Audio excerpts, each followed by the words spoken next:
안녕하세요. 김호준입니다. 박근혜 대통령 측이 일시가 공개됐다는 이유로 대면 조사를 거부하고 있고, 헌재는 대통령 측 변호인단의 지연 전술로 결국 2월 내 판결이 불가능해졌으며, 황교안 대행은 청와대 압수수색 요청에 묵묵부답인데다 특검 연장도 하지 않을 것 같습니다. 심지어 한국일보에 따르면 보수 성향의 두 헌재 재판관은 탄핵 기각 심증을 붙였고, 여권은 최근 세 번째 재판관까지 적극적으로 설득 중이며 결국 이경미 재판관 퇴임 후 정족수 부족으로 탄핵을 기각시킬 거라는 그런 루머까지 법조계에 돌고 있다고 합니다. 야 3당 대표들이 어제 긴급 회동해 헌재의 조속한 결정과 황 대행의 특검 연장을 요구한 배경입니다. 제 생각은 그렇습니다. 대통령 탄핵에 찬성했던 모든 정치 세력은 다른 어떤 이슈보다 바로 이 문제에 집중해야 한다. 선거는 그 다음이다. 국민들은 말도 안 되는 이 억지를 몇 달째 지켜보는 거 정말 스트레스 받습니다. 이제 좀 끝을 냅시다. 김호준 생각이었습니다.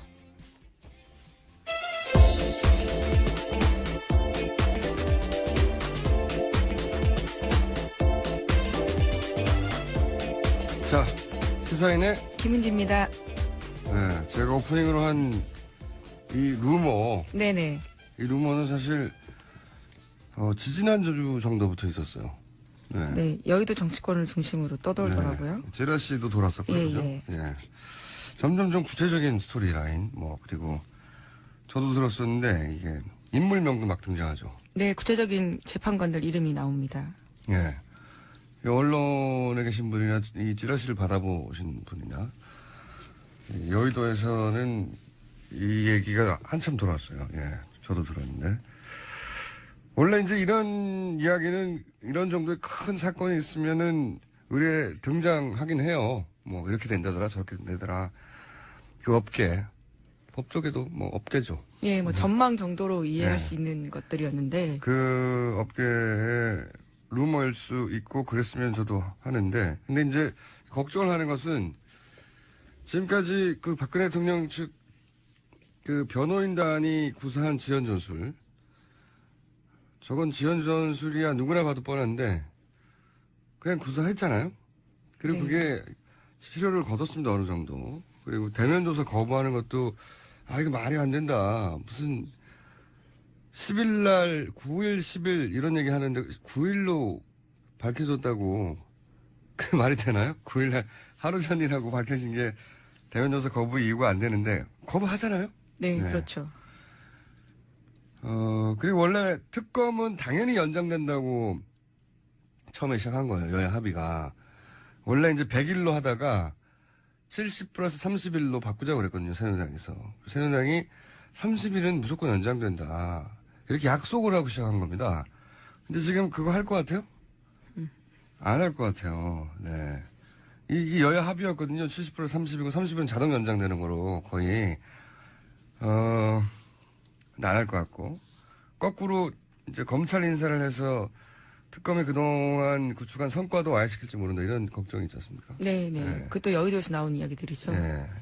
근데 이거는 굉장히 구체적 정황인데 어제 저희가 인터뷰도 했었는데. 네. 이걸 종합하면 이런 루머를 믿고 싶지 않은데 과연 이런 일이 전혀 없을까? 개연성은 없는가? 그런 의문이 들기 시작하는 거죠. 그러니까 이제 어제 야삼당에 모여서 이게 큰일 나겠다. 그런 생각을. 왜냐면 처음 이런 얘기가 등장했을 때는 흔히 등장하는 루머이지 그게 가능하겠어 그랬는데 점점 걱정을 하는 거죠. 만에 하나 3월 13일 이전에 헌재 결론이 나지 않는다. 그럼 이 루머는 루머에서 함정 추론에 단계로 격상이 되는 거죠. 예. 3월 13일 넘어가면 정말 대한민국 정치 일정은 완전히 이제 오리무중이 되는 거죠. 오리무중. 생각만 해도 스트레스가 왔습니다. 정치 일정뿐만이 아니라 이러한 모든 게, 국정 자체가 12월까지 멈춰 있을 수도 있는 가능성이 있어서요. 모든 게 이제 오리무중이 되는 거죠. 예. 난장판이 되겠죠. 생각만 해도 스트레스를 받아요. 정말. 아하. 그래서 저는 이제 선거는 그 다음이고 이 조속한 결정 있어야 되고, 이제 탄핵에 찬성했던, 여기는 바른정당까지 다 포함되는 거죠. 예. 모든 사람들이 힘을 모아야 할 때 다시 왔다. 예. 지금 한 13% 정도 반대하는, 14% 반대하는, 13%에서 80%가 계속 농락돼야 하는가, 이거 계속 지켜보는 스트레스 받아야 하는가, 스트레스 지수가 굉장히 높아지고 있어요. 네, 다들 불안하다라는 이야기들을 많이 하더라고요. 실제로 네. 그런 상황이기도 하고요. 그래서 저는 지난 연말과 같은 상황이 다시 오고 있다. 최근은 아마도 이제 점점 긴장이 고조되겠죠. 저는 그런 생각 하게 됩니다. 이런 뉴스들을 보게 되면. 자, 관련해서 제가 1,500원을 받게 될 가능성이 높아지는 뉴스 전해주십시오. 네, 특검이 오늘 예정된 박 대통령의 대면 조사가 무산됐다고 공식 확인했습니다. 네. 박 대통령 쪽은요, 대면 조사가 9일로 못 박아 나간 보도를 유출이라고 이야기하면서요, 그 주체로 특검을 지목하면서 격앙된 반응을 보였습니다. 요 격앙된 반응은 보통은 이제 화가 났을 때 격앙되잖아요. 저는 이제 반가워서 격앙될 수도 있다고. 핑계가 나왔다 하고 너무 반가워 격앙됐을 수 있어요. 네. 반가웠겠죠. 이걸로 핑계만 나와라 하고 있는데, 네. 요 앞에 가로치고 반가워서 격앙된 반응으로 기사를 좀 고쳐서 입혔으면 좋겠어요. 관련 뉴스가 많이 나왔죠. 네. 네, 어제 JTBC 보도에 따르면요, 박 대통령 쪽이 그동안 비공개 조사를 강하게 요구해 왔다고 합니다. 네. 대면 조사 장소도 청와대 경례를 고집했었다라고 하는데요. 하지만 수사기관의 관례나 법률상으로 보면 대통령의 공개 조사에는 아무런 문제가 없다라는 게 어제 보도입니다. 그렇죠. 뭐 특검법에 피의 사실을 제외하고는 다 알려주게 돼 있어요. 게다가 네, 언론 브리핑 할 수 있게 네. 아예 못 박아놨죠. 특검을 하는 이유가 특별히 이 검사들을 따로 구성해서 어떤 그 외압도 없이 조사하라고 하는 것이고, 그것을 국민의 알 권리를 충족시키기 위해서 계속해서 언론 브리핑을 하게 돼 있거든요. 그게 그 박근혜 대통령 측에서는 사실 이 9일을 알려도 되는 거예요. 특검법상으로는. 근데 어쨌든 뭐 사실이 나오기만 하면 이게 이제 그 언론 플레이 한다고 그러는데, 언론 플레이 하는 게 아니고, 언론 플레이 맞죠. 언론 플레이를 하라고 되어 있습니다. 언론과 이런 플레이를 하라고 되어 있어요. 다 알려주라고. 근데 이제 뭔가 비밀이 많아요. 지금 청와대에서 요구하는 것은 보면. 그래서 청와대가 하도 말도 안 되는 이런 얘기를 하니까 이제 특검에서는 어제는 아무것도 확인해 줄 수 없다고 했었죠. 네, 그렇습니다. 아무것도 확인해 줄 수 없다고 했는데요. 기자들이 계속 물었거든요. 관련해가지고요. 워낙 큰 뉴스다 보니까요. 그래서 이유철 특검보가 이런 말을 했습니다. 말할 수 있는 상황이 될 때 다 정리해서 말하겠다. 박 대통령 쪽의 부당성을 포함해서 말하겠다라는 식으로 이야기를 한 겁니다. 이건 대면 조사가 완전히 무산됐다고 판단될 때 얼마나 말이 안 되는 욕을 해야 하는지 그거를 말을 해버리겠다고 이제 이런 건 전문 용어로 열받았다고 하죠. 네, 뉴시스는 이에 대해서 이렇게 제목을 붙였습니다. 청와대 떼쓰기 전모 밝히겠다. 네. 예. 저는 어떤 도대체 부당한 욕을 했느냐 여러 가지가 있을 거 보는데 그 중에 반드시 이거는 포함되어 있을 거라고 저는 봅니다. 뭐냐면 사전 질문지를 달라. 저는 이게 포함되어 있을 거라고 봐요. 방송 녹화도 아닌데 사전 질문지를. 저는 여기에 과감하게 500원 추가로 겁니다. 예, 2,000원 되셨네요. 2,000원으로 상승합니다. 왜냐면은 생각해보세요. 가장 자신이 편하게 될 수 있는 이제 비서관들, 수석 비서관. 그런 회의에서도 다 이거 들고 오잖아요. 네. 들고 와가지고 오로지 그것만 읽어요. 회의라는 건 뭡니까? 주고받는 거잖아요. 회의가 아니고 낭독을 한단 말이에요. 항상 카메라 대놓고 써온 걸 오로지 읽기만 하는데 가장 가까운 사람들하고 지금 반대편에 서서 자신의 죄가가 있는지 없는지를 따지려고 묻는 사람들에게 이 토시 하나까지도 가장 가까운 사람들과 읽었는데 가장 먼 사람들하고 얘기를 할 때 사전 질문지가 있지 않으면 응하지 않을 것이다, 저는. 물론 이제 검사한테 사전 질문지를 달라는 건 말이 안 되죠. 예, 시험지 미리 보는 거죠. 조사가 아니죠. 조사가 예. 아닌데, 저는 평생 그래왔는데, 그리고 이제 최근에 법정에서 등장하는 얘기들도 예외는 없다고 그러잖아요. 거의 토시 하나가 기다린다고. 준비되지 않는 상황에서는 발언이 없다고 하는데 방송에 나가지 않는 것도 그렇게 하는데 말이죠. 네. 저는 말도 안 되는 요구인데 이런 거를 요구했을 거라고 보고 요구 안 했다면 박 대통령이 아니라고 봅니다. 네. 그러면 대면 조사로서 의미가 사실 없는 겁니다. 왜냐하면 그런 거는 이미 서면 조사로 할 수 있는 거거든요. 할 수 있지만 예. 직접 만나서 조사하지 않았다는 것이 기본적으로 그 삼성 영장, 이재용 예, 영장 기각의 기각의 이유였죠. 중요한 이유잖아요. 예, 조사하지 않았다는 것이. 예. 저는 뭐 여러 가지 특검 입장에서는 부당하다고 생각될 요구가 있었을 것 같은데 이런 요구를 많이 했을 거라 봐요. 이 중에 하나만 걸려라. 거부하는. 특검이 이거 안 받아들이면 우리 안 해. 계속 그랬을 거예요. 네. 그렇게 이제 응할 생각이 없으니까 응하지 않을 이유를 만들어야 하니까 부당한 요구를 계속 했겠지만 이 질문지를 미리 달라는 이야기는 저는 박근혜 대통령이 그동안 해왔고 계속 밝혀지고 있고 지금까지의 박근혜 대통령의 특징을 보자면 반드시 있었을 것이다. 라고 500원을 걸고 추정하는 바입니다. 만약에 실제 사전 질문지 요구가 있었다. 질문지를 뭐 사전 질문지라고 명칭을 붙였든 뭐든 어떤 질문을 정해서 달라. 미리. 예. 그런 요구가 만약에 있었다면 그럼 저는 추가적으로 이 질문지에 답을 했는데 대묻지 못한다. 추가 질문을. 그것도 저는 있었을 거라고 봐요. 만약에 그게 있었다면. 왜냐하면 사전 질문지 의미가 사라지거든요. 추가 질문을 하면. 사전 질문을 해놓고 답을 했는데 또 물어봐요. 그러면 앞에 사전 질문을 정해놓은 의미가 없잖아요. 그러니까 또 묻지도 못한다. 이런 말도 안 되지만 저는 박근혜 대통령 측이라면 이런 요구를 했을 가능성이 있다. 네. 특검이 이런 거를 나중에 이제 합의가 돼서 결국 대면 조사를 하면 안 밝히겠지만 합의가 안 돼서 결국 대면 조사가 무산되면 이런 것도 밝힐 가능성이 있지 않을까. 그때 저는 추가적으로 500원 과감하게 걸어둡니다. 미리. 네, 2,000원이 됐습니다. 다른 건 모르겠지만 이거는 있어야 박근혜 대통령의 특징이 맞다고 저는 생각이 들어요. 네. 자, 다음 뉴스는요. 네, 새누리당 내부에서 친박 강경 보수 인사들의 목소리도요, 덩달아 커지고 있다라는 보도가 나오고 있습니다. 임명진 위원장 같은 경우에는 친박 청산 주장했었거든요. 그런데 입장을 좀 선회해서 박 대통령 징계를 하지 않는 것이 당의 방침이다. 이렇게 밝혔고요. 정호택 원내대표도 탄핵 심판에 영향 미치지 말라면서 민주당 비판에 열을 올렸습니다. 뿐만 아니라 새누리당 대선 주자들, 인재, 김문수 이런 사람들도요. 탄핵 심판에 대한 이야기를 하면서 촛불 집회 비판에 바쁩니다. 이게 이제 굉장히 무서운 이야기예요. 탄핵 심판에 영향을 미치지 말라.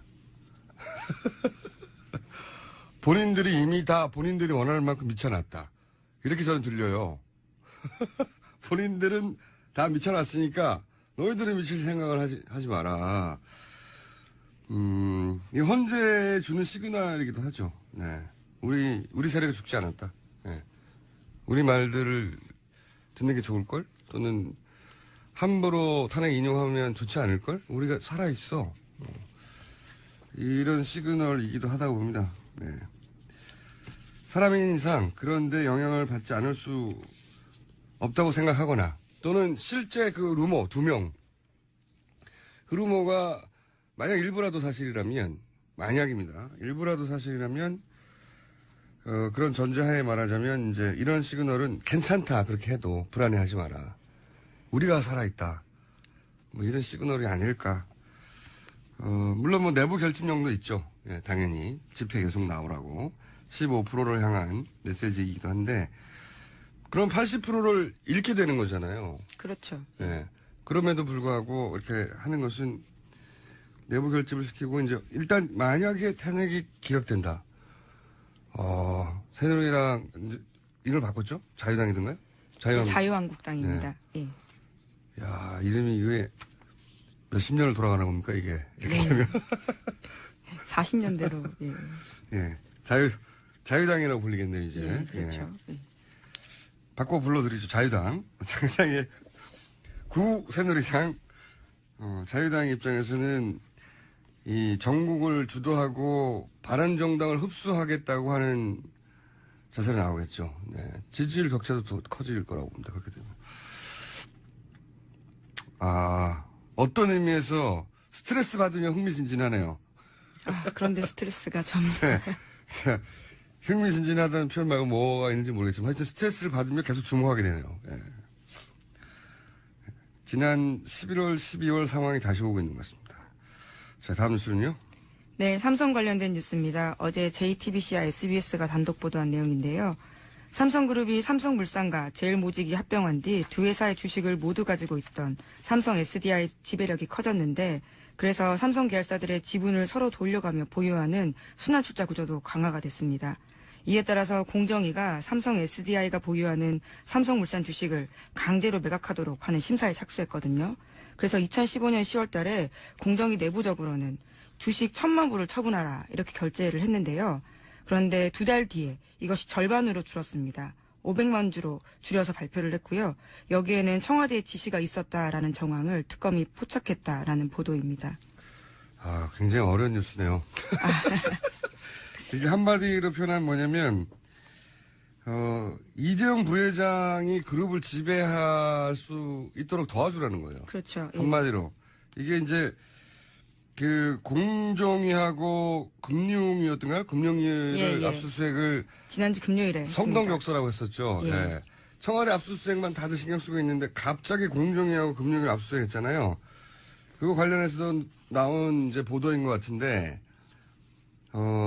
이 뉴스의 핵심은 뭐냐면, 이제 복잡하게 막 여러 숫자도 나오고 막 순환 숫자 막 나오는데, 한마디로 말해서, 이재용 부회장이, 그룹을 확실히 지배할 수 있도록 공정위가 거꾸로 도와줬다는 거예요. 네, 그 배경에는 청와대가 있다라는 의혹이고요. 네. 공정위는 원래 순환 출자를 못하게 하도록 막아야 되는 것이거든요. 근데 순환 출자를 통한 지배력을 더 강화하도록 공정위가 막은 게 아니라 도와줬다는 겁니다. 근데 그거를 이 청와대 안종범 전 수석 종범실록에서 나왔다는 거죠. 이게.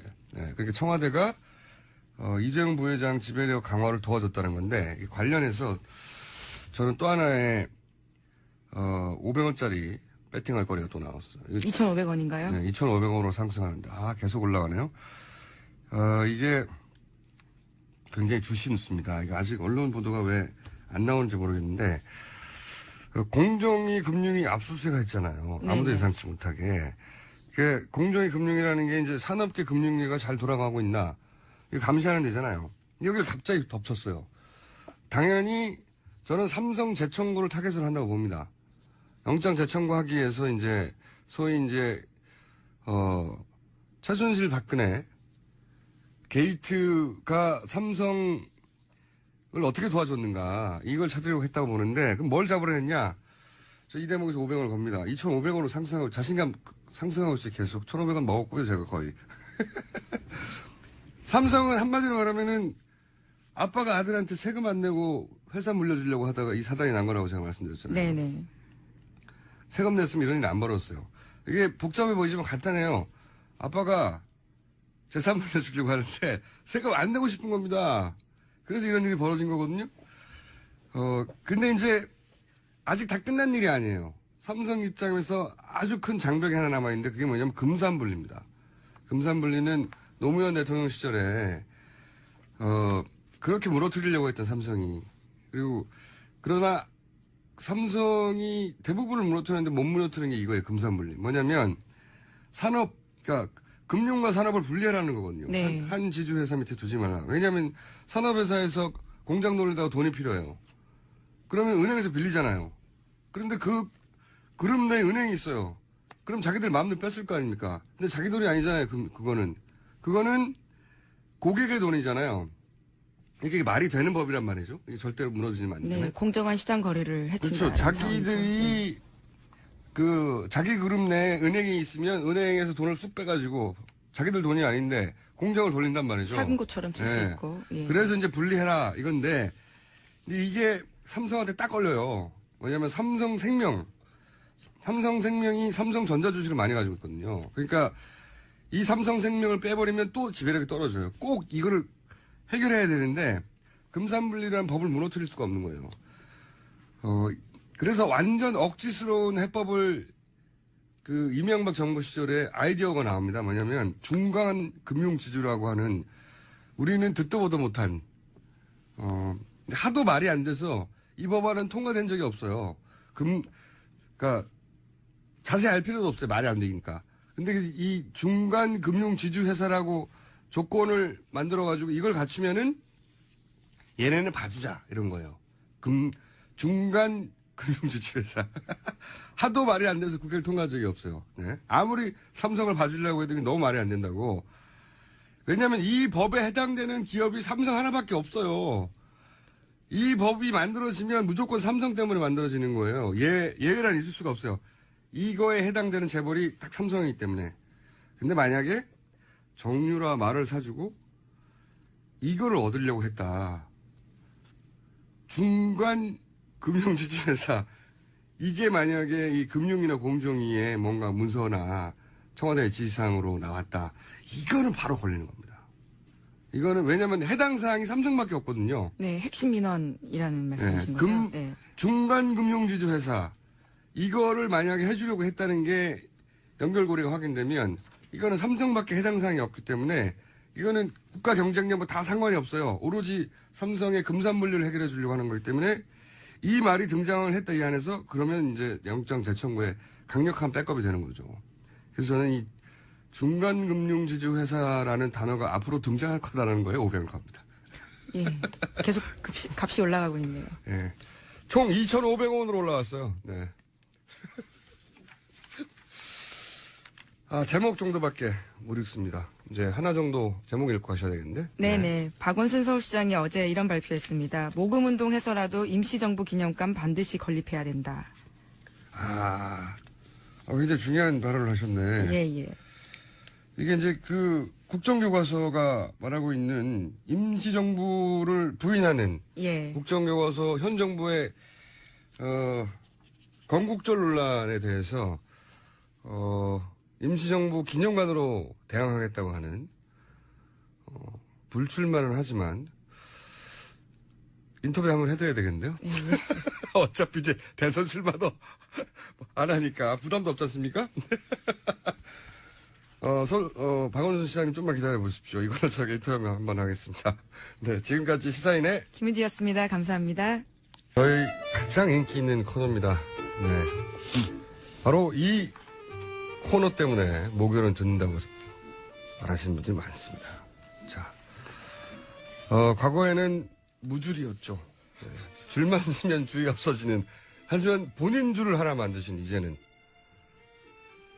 그리고 예전에는 아무 직함이 없습니다. 이제는 사무총장. 무료. 네. 두 분 다 잘 나가는 내부자 김성태 사무총장과 안민석 의원 나오셨습니다. 안녕하십니까? 예, 안녕하세요. 김성태입니다. 바른정당의 사무총장이에요. 드디어 해냈습니다. 김성태 사무총장을 만들었습니다. 누가요? 안민석 의원입니다.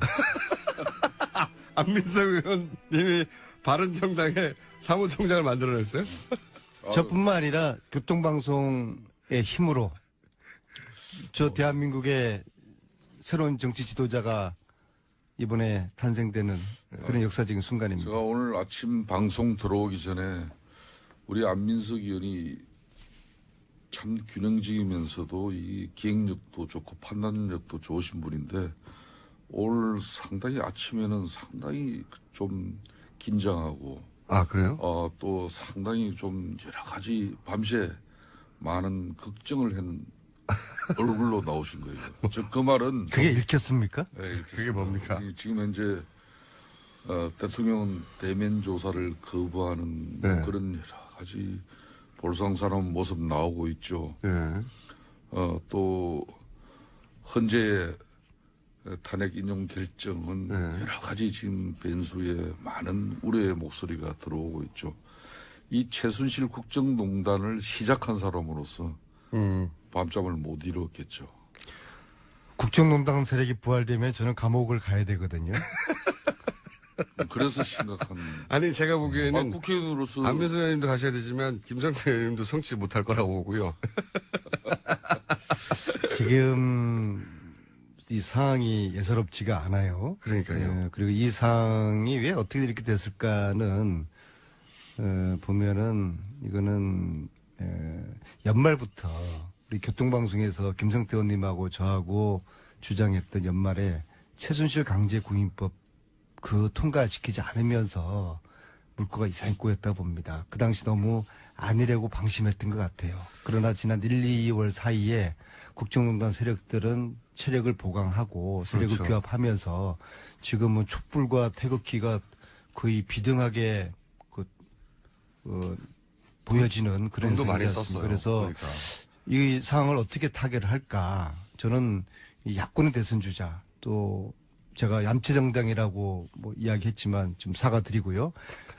바른정당, 갑자기 바른정당과 손잡고. 바른정당 그 대선 주자들까지 해서 그러니까 말이에요. 양식 있는 대선 주자들이 잠시 이거 선거운동 할 때가 아니에요. 대선 일정을 중단하고 박근혜 구속 그리고 박근혜 그 특검 출석 이것을 요구하는 청와대 앞에서 한 목소리로 바른정당을 포함해서 대선 주자들이 청와대 앞에서 한 목소리로 외치고 국민들의 다시 양식과 상식을 결집시키는데 대선 주자들이 지금 앞장서야 될 그런 시기입니다. 이 골든타임 놓치면은 대선 주자들에게도 미래가 없을 것입니다. 이 지금 특검의 대면 조사가 원래 의원님 예정대로라면 대면 말고요. 대면 사무총장님. 예 대면. 오늘 이제 원래 9일날 새로운 조사 방식인데 대면 조사는. 예, 이 대면 조사 일정이 잡혔었죠. 예. 그렇지만은 청와대에서 이 격앙된 반응을 보이고 있고 핑계를 이 대는. 격앙된 반응의 가장 핵심적인 내용이 일정이 공개됐다는 거 아니겠습니까? 네.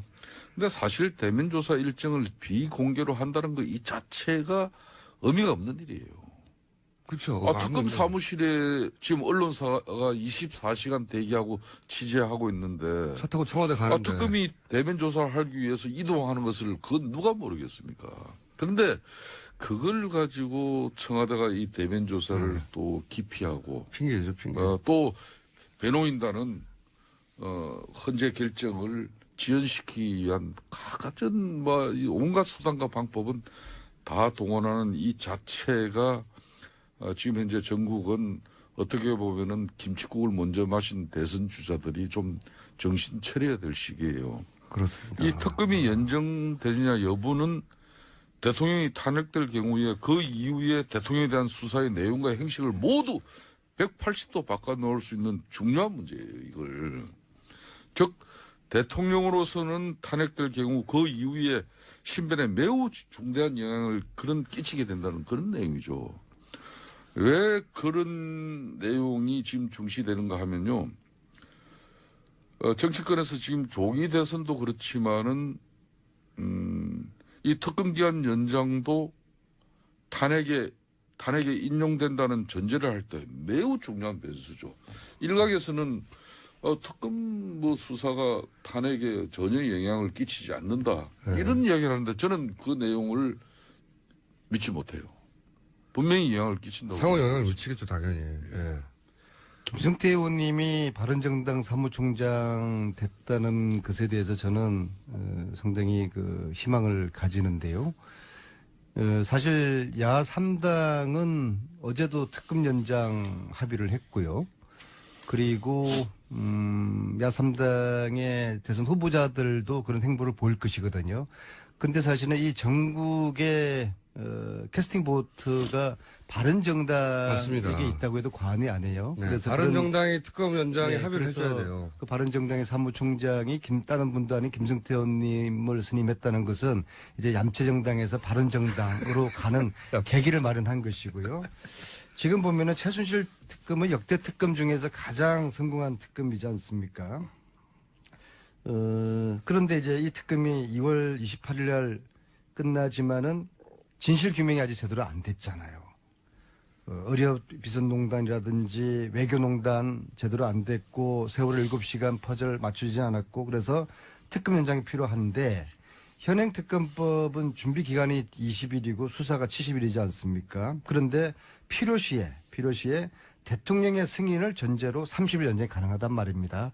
이것을 한교안 권한대행이 승인을 하면은 특검을 연장을 할 수가 있어요. 그런데 안 해줄 것 같죠? 예, 한교안 권한대행이 절대로 승인할 것 같지는 않아요.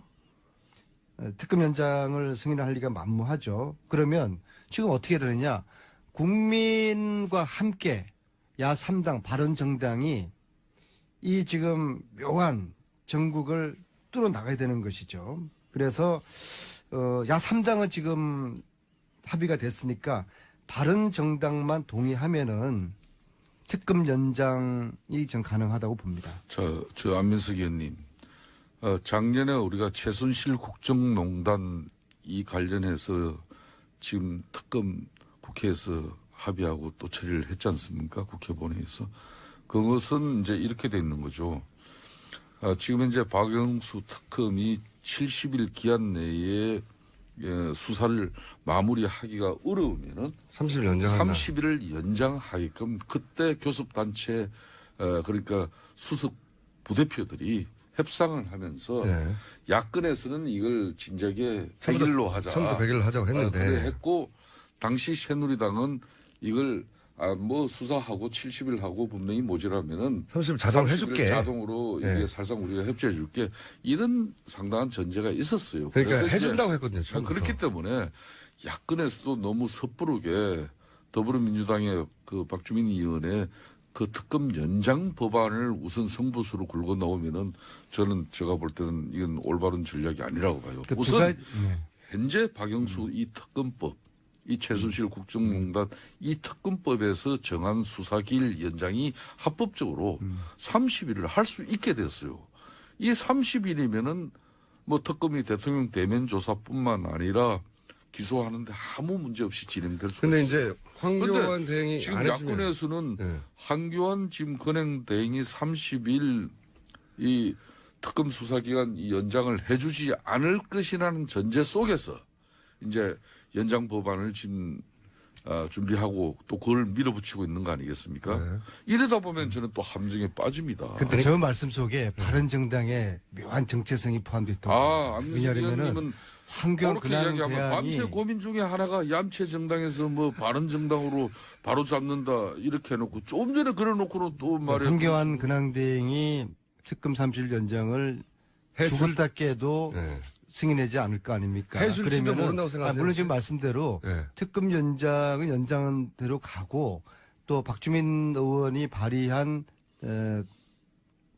특검법 개정안 있지 않습니까? 네. 70일에서 120일 연장 이것만 사실 처리하면은 자연적으로 특검이 연장이 된단 말입니다. 그런데 이 특검법 박주민 의원님의 특검법이 통과하기 위해서는 절대적으로 바른정당의 동의가 필요한 것이거든요. 근데 이제 지금 문제 제기는 김성태 의원님 문제 제기는 그러니까 저는 투트랙으로 가자는 이야기죠. 그러니까 연장을 압박해야지. 일단 우선적으로는 황교안 대행에게 연장을 사실 결정할 시기가 아직도 남았는데 이게 빌미가 돼서 그것 때문에 문제가 생길 수도. 김원준 네. 공장장님 우리가 조금만 좀 되씹어 봅시다. 박근혜 대통령께서 지난번에 김병준 국무총리 내정자를 지명한 적이 있었죠. 그죠? 네. 그때 이제 사실 국회가 총리를 초청하면은 네. 대통령이 수용하겠다는 것이었고 그렇게 해서 국회가 대통령 쉽게 말하면 하야 본인이 내려오는 그 일정을 잡아주면 따르겠다고 한 겁니다. 네. 그때 그 내용을 사실상 지금 국민의당 박지원의 대표가 네. 상당히 야권의 입장 속에서 그 내용을 중시했었어요. 네. 그때 그걸 사실상 또 야권은 합의를 보지 못했지 않습니까? 네. 거부했죠, 그렇기 때문에 전면적으로. 거부했죠. 이번에도 야권 3당이 지금 박영수 특검법 있는데도 불구하고 지금 물론 저도 이 한교안 지금 현재 총리 권한 대행이 대통령 권한 대행이 이걸 만일 이 수사기간 연장을 이거 수용하지 않으면 어떻게 해야 되냐?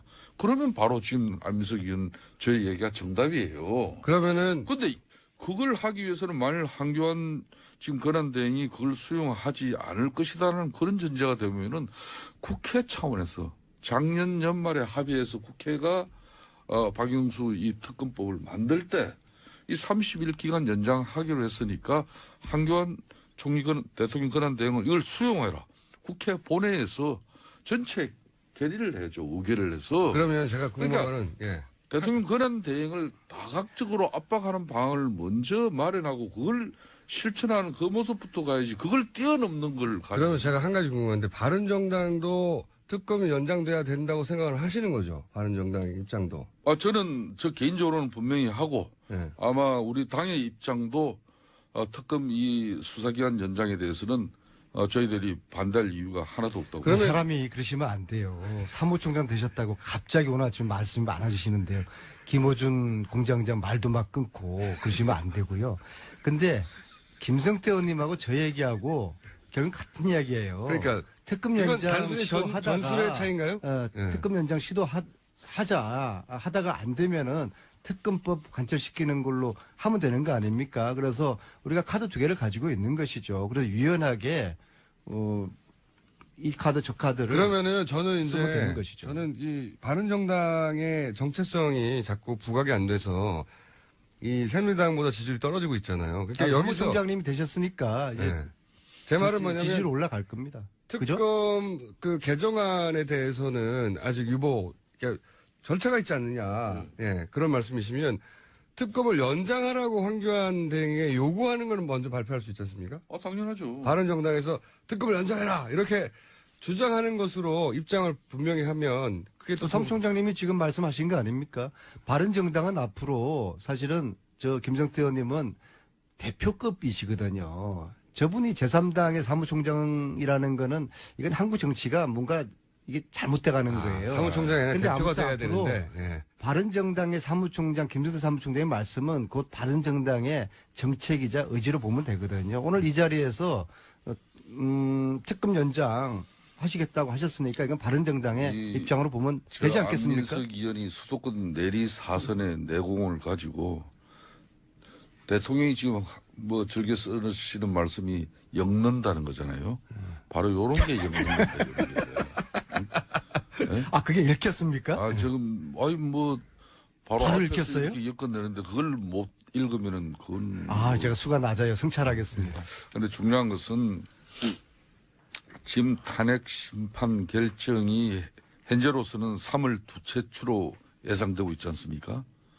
그런데, 이것은 헌법재판소가 현재까지 잡은 그런 마지막 변론 기일이 2월 20일이기 때문인 거죠. 2월 20일이 결론은 정상적으로 마지막 변론 기일로 이렇게 그래야 됐을 때 그럴 때 이게 가능한 얘기란 말이에요. 이게 좀 불안하지 않습니까 지금? 그러니까 탄핵이 인용된다고 해도 특검 수사 기간인 2월 28일 안에 결정이 안 나오기 때문에 대통령의 현직이 유지돼 결론은 대통령의 현직 기간 중에는 특검이 수사를 못한다는 얘기죠. 기소 대상이 아닐 수가 있는 거죠. 그렇게 지금 현재 상황은 상당히 지금 엄중한 상황입니다. 지금 현재. 그러니까 이제 바른정당이 특검 연장하라고 강하게 황교안 대행을 압박해야 되지 않을까요? 저는 박영수 지금 현재 이 특검팀. 절차는 이 특검팀이 요청을 하고 공식적으로 수사기간이 부족하다.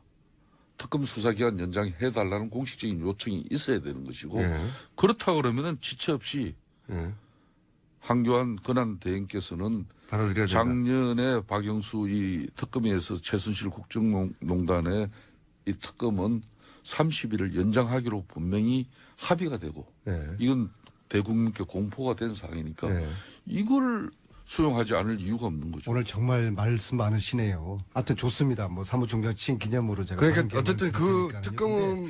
특검이 요청을 하면 바로 특검을 연장하라고 이제 바른정당에서 나올 거 아닙니까, 그죠? 그렇습니다. 김성태 의원님이 말씀하셨어요. 예, 문제의식과 대안은 저하고 비슷해요.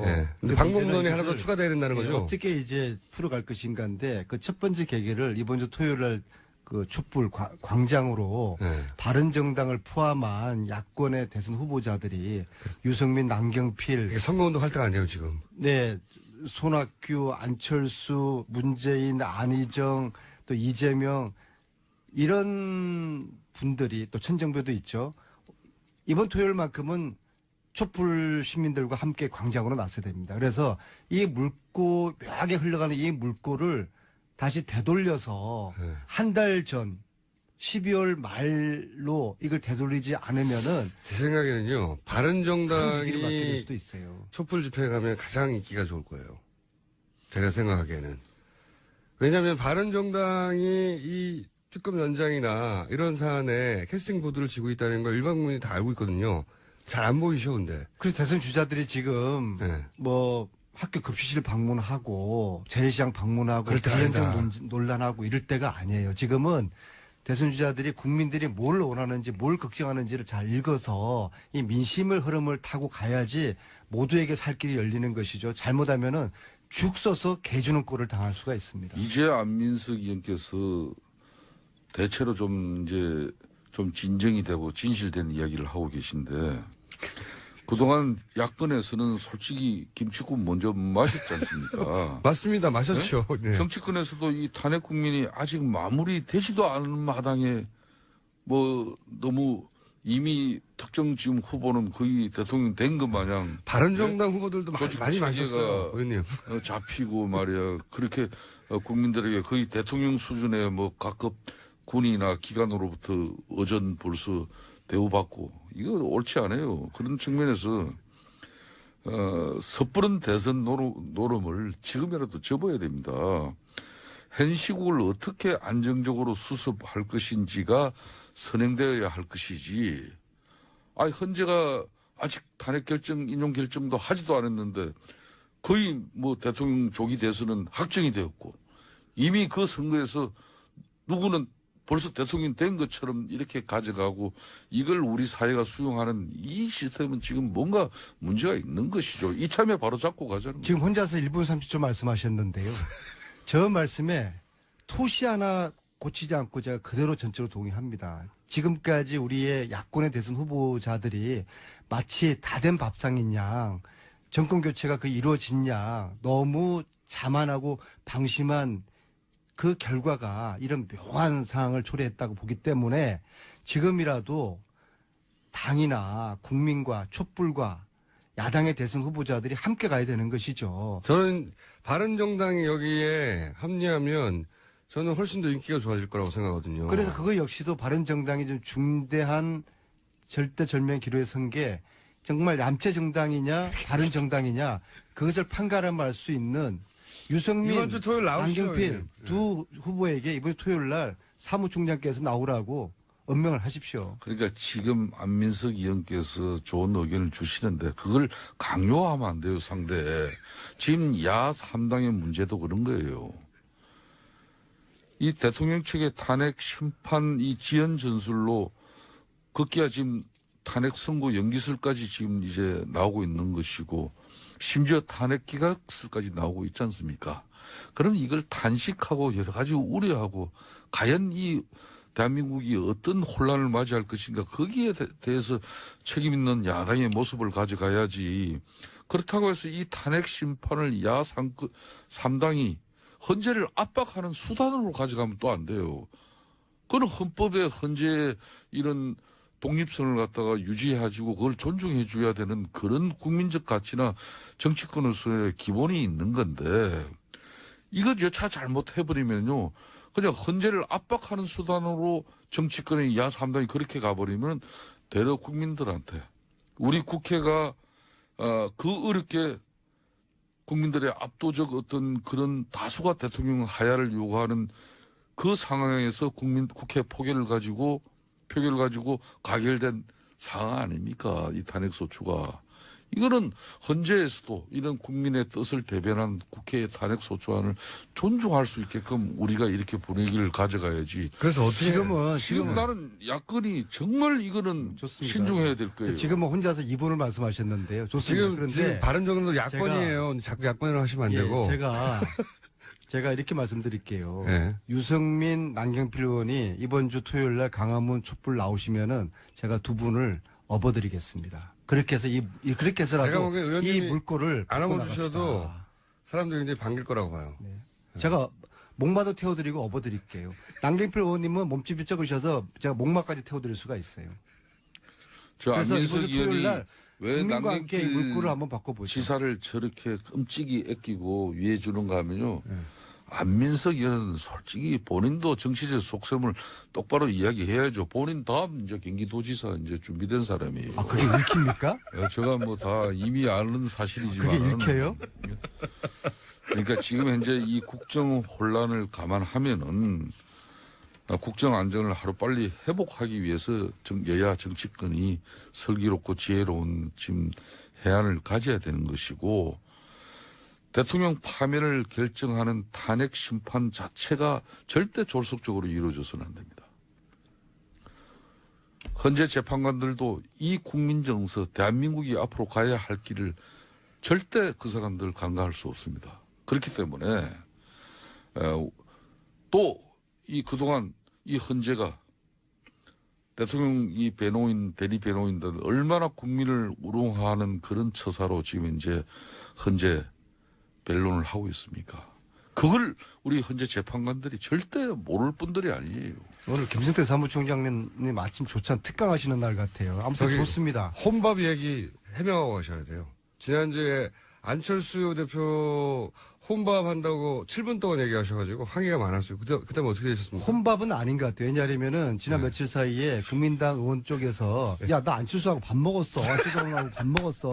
그런 분들이 몇 분 출연하셨기 때문에 혼밥은 아닌 것 같은데 제 이야기 취지는 안철수 의원이 야권의 지도자로서 우리 야당 의원들과 소통하시라는 그 말씀입니다. 지금 아니, 이 그걸- 순간에도 그걸 7초 하시면 될 일을 7분을 하셨어요. 그러니까 지금 이 순간에 제 취지는 안철수 의원이 문재인, 이재명, 안희정과 소통을 하시고 이번 주 토요일 날도 함께 밥 강화문 먹었다는 나가자. 사람들이 많이 나타나가지고 네. 취소하시는 거예요? 네, 아니, 그래서 안민석이 의원께서 그럼 우리가 이 정권 교체를 앞두고 야권이 분열돼서 혹시라도 이 실패하는 그 역사적인 기회를 그러면 대통령 대면 조사가 오늘 예정됐었습니다만 적어도 오늘은 무산됐습니다.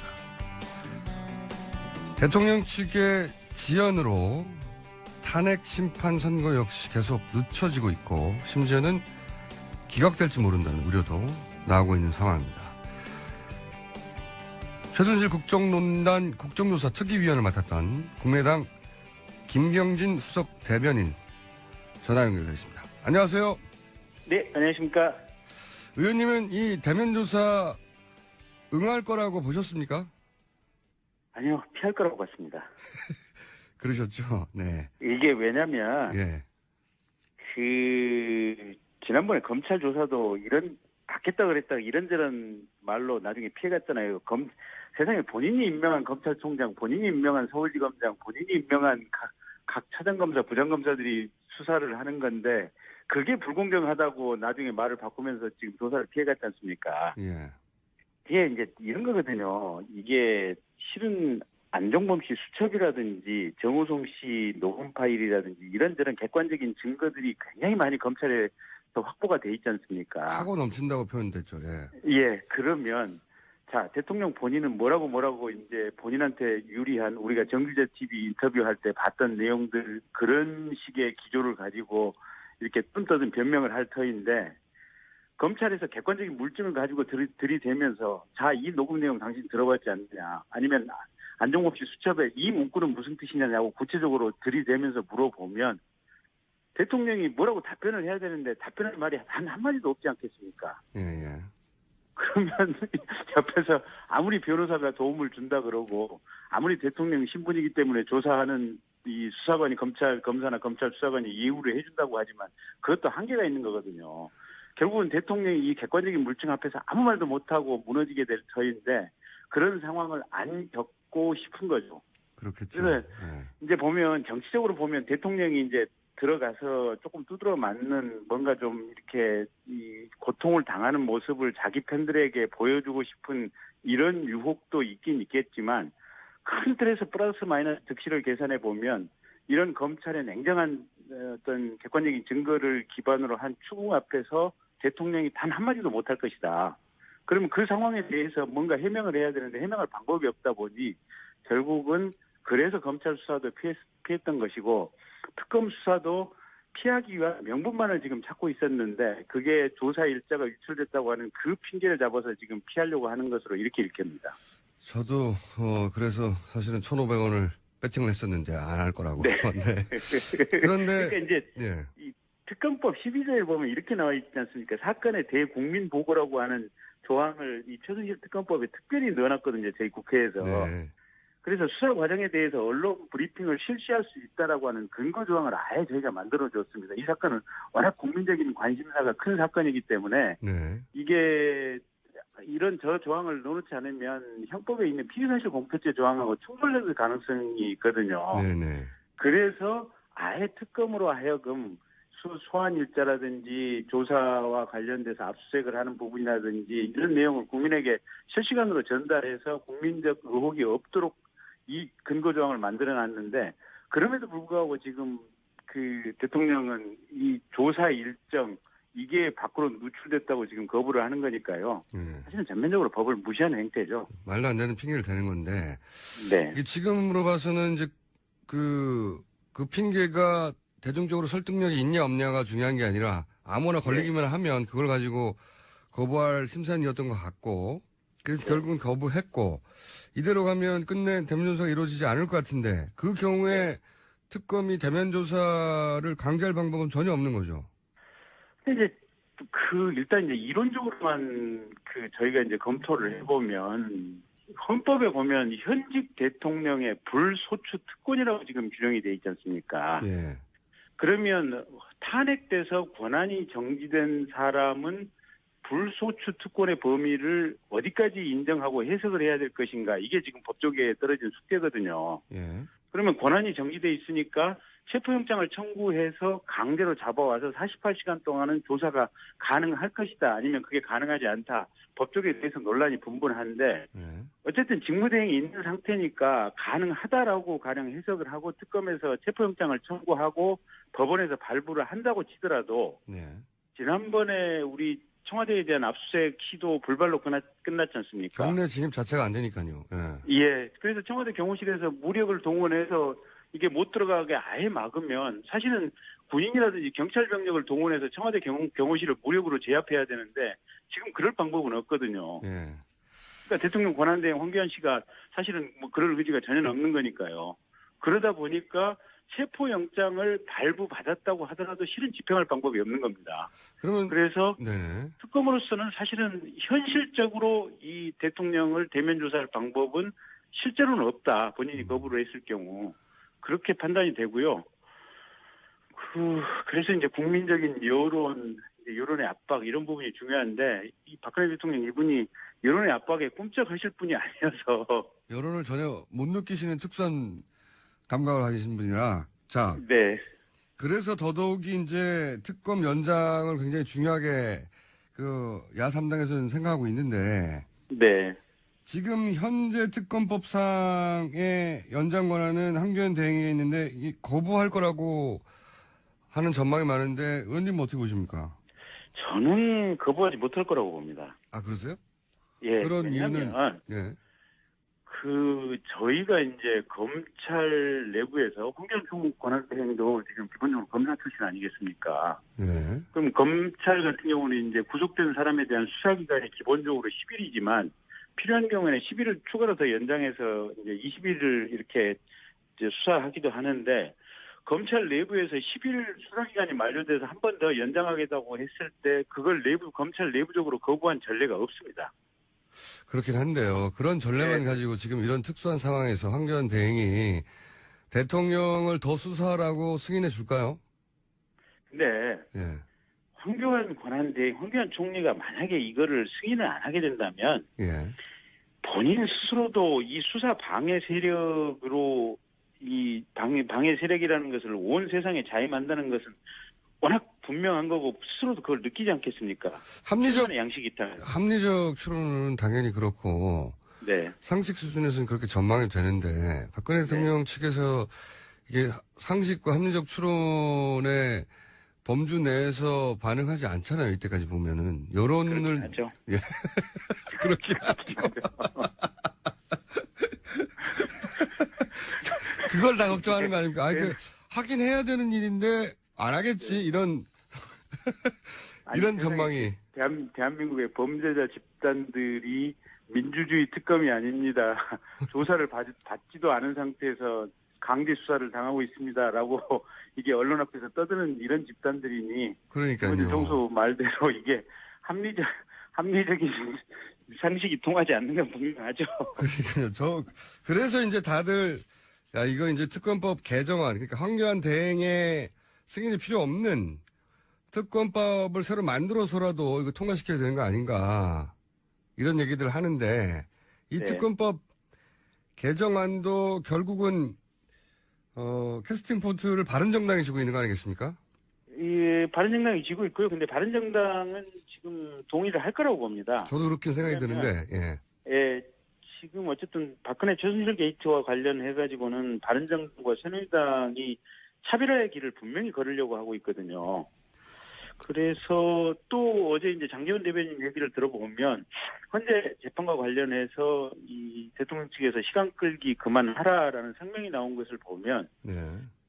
그런 걸 보면 이 별도의 특검법 개정안에 대해서 바른정당이 동의를 할 것이다라고 추정이 되기는 하는데 예. 그럼에도 불구하고 그 안에서 이제 그 유승민 의원이라든지 또 일각에서는 이 헌재 이 결정에 대해서 뭐 승복해야 된다라든지 아니면 뭐 보수의 뭐 단일 후보를 뽑아야 된다 뭐 이런 식의 운동을 하는 걸 보면 약간의 좀 의심스러운 대목도 없지는 않습니다. 바른정당 내부에서도 의견이 분분한 것 같아요 보니까.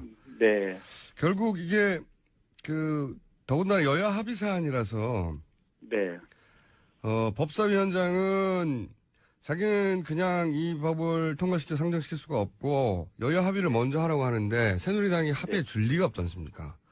그러긴 하죠. 그래서 이게 남는 거는 그 국회의장 직권상정 하나 남는 건데요. 그렇게 되면.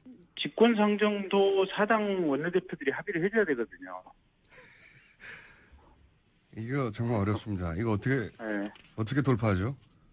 국민의 영혼밖에 없습니다. 네. 정말 이게 저희들이 무언의 촛불 시위를 삼청동에서부터 헌재 앞까지 그냥 쭉 그냥 한 줄로 이어서서 이 침묵의 촛불 시위를 하는 것이 가장 강력한 의지가 아닐까 싶습니다. 오늘 그래서 저희 그 2부에서도 나왔던 얘기가 야 이거 지금 선거운동 할 때가 아니라 모든 잠재 대선 후보들이 활동을 멈추고 다시 지난 12월 말처럼 네. 이게 심각한 상황이라는 걸 인지하고 거리로 나가야 되는 거 아니냐 이런 얘기도 있거든요. 예, 그래야 되는 상황인 것 같습니다. 이 국면을 넘어가야 비로소 우리 사회가 정상적인 사회로 진입을 하는 첫발을 내딛는 것이고 여기서 헌재에서 브레이크가 걸리면 물론 12월 대선이긴 하지만 이 고통을 저희가 10개월 이상을 더 받아야 되는 이런 상황 아닙니까? 아 이건 엄청난 스트레스입니다. 예, 국민적으로 마음도 갈갈이 찢기고 또 경제 문제도 그렇고 그 어느 것 하나 지금 해결될 수 없는 상황들이어서요.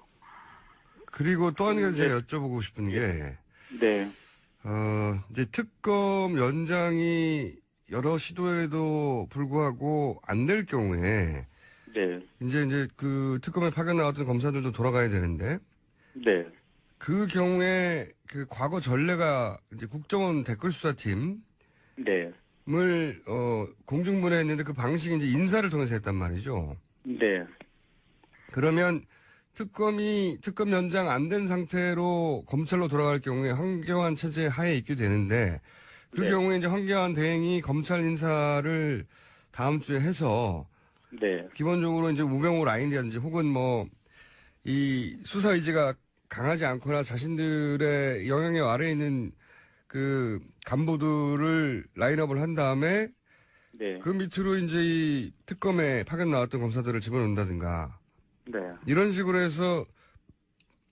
기술적으로 밖에서 보기는 잘 모르겠지만 검찰 내부에서는 공소 유지가 되게 어렵게 만들 수도 있다 이런 우려가 나오는데 이 공소 유지가 안 된다는 게 어떤 의미인지 검찰 출신에서 좀 설명을 해주십시오. 예. 근데 공소유지는 지금 기본적으로 특검 측에서 하는 문제여서 네. 이제 그 부분은 별 걱정은 안 하실 것 같고요. 안 하셔도 될 것 같고요. 네. 이제 두 번째 인사 문제도 지금 검찰 내부에서 들리는 소리는 평검사 인사는 한다.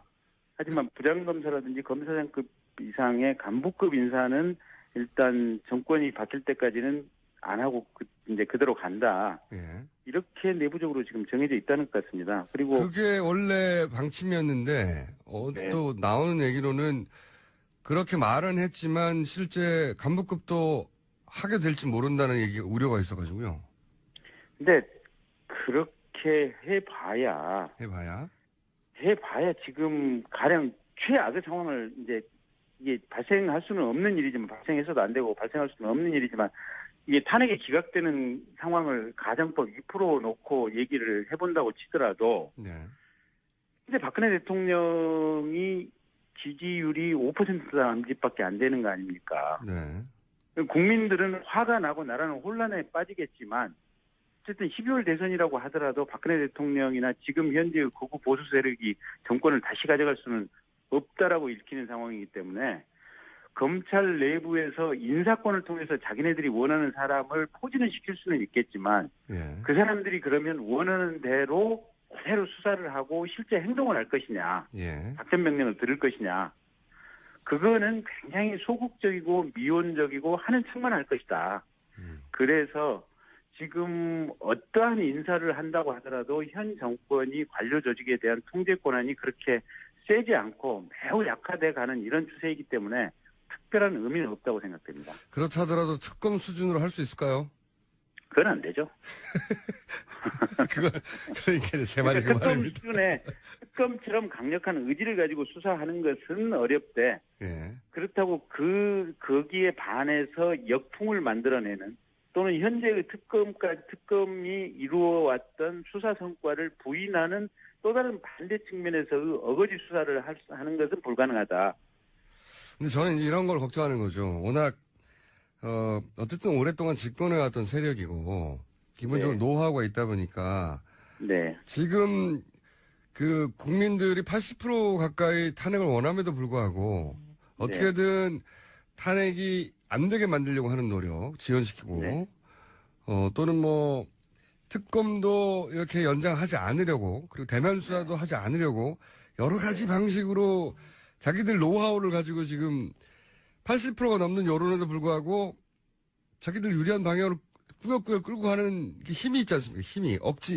억지지만.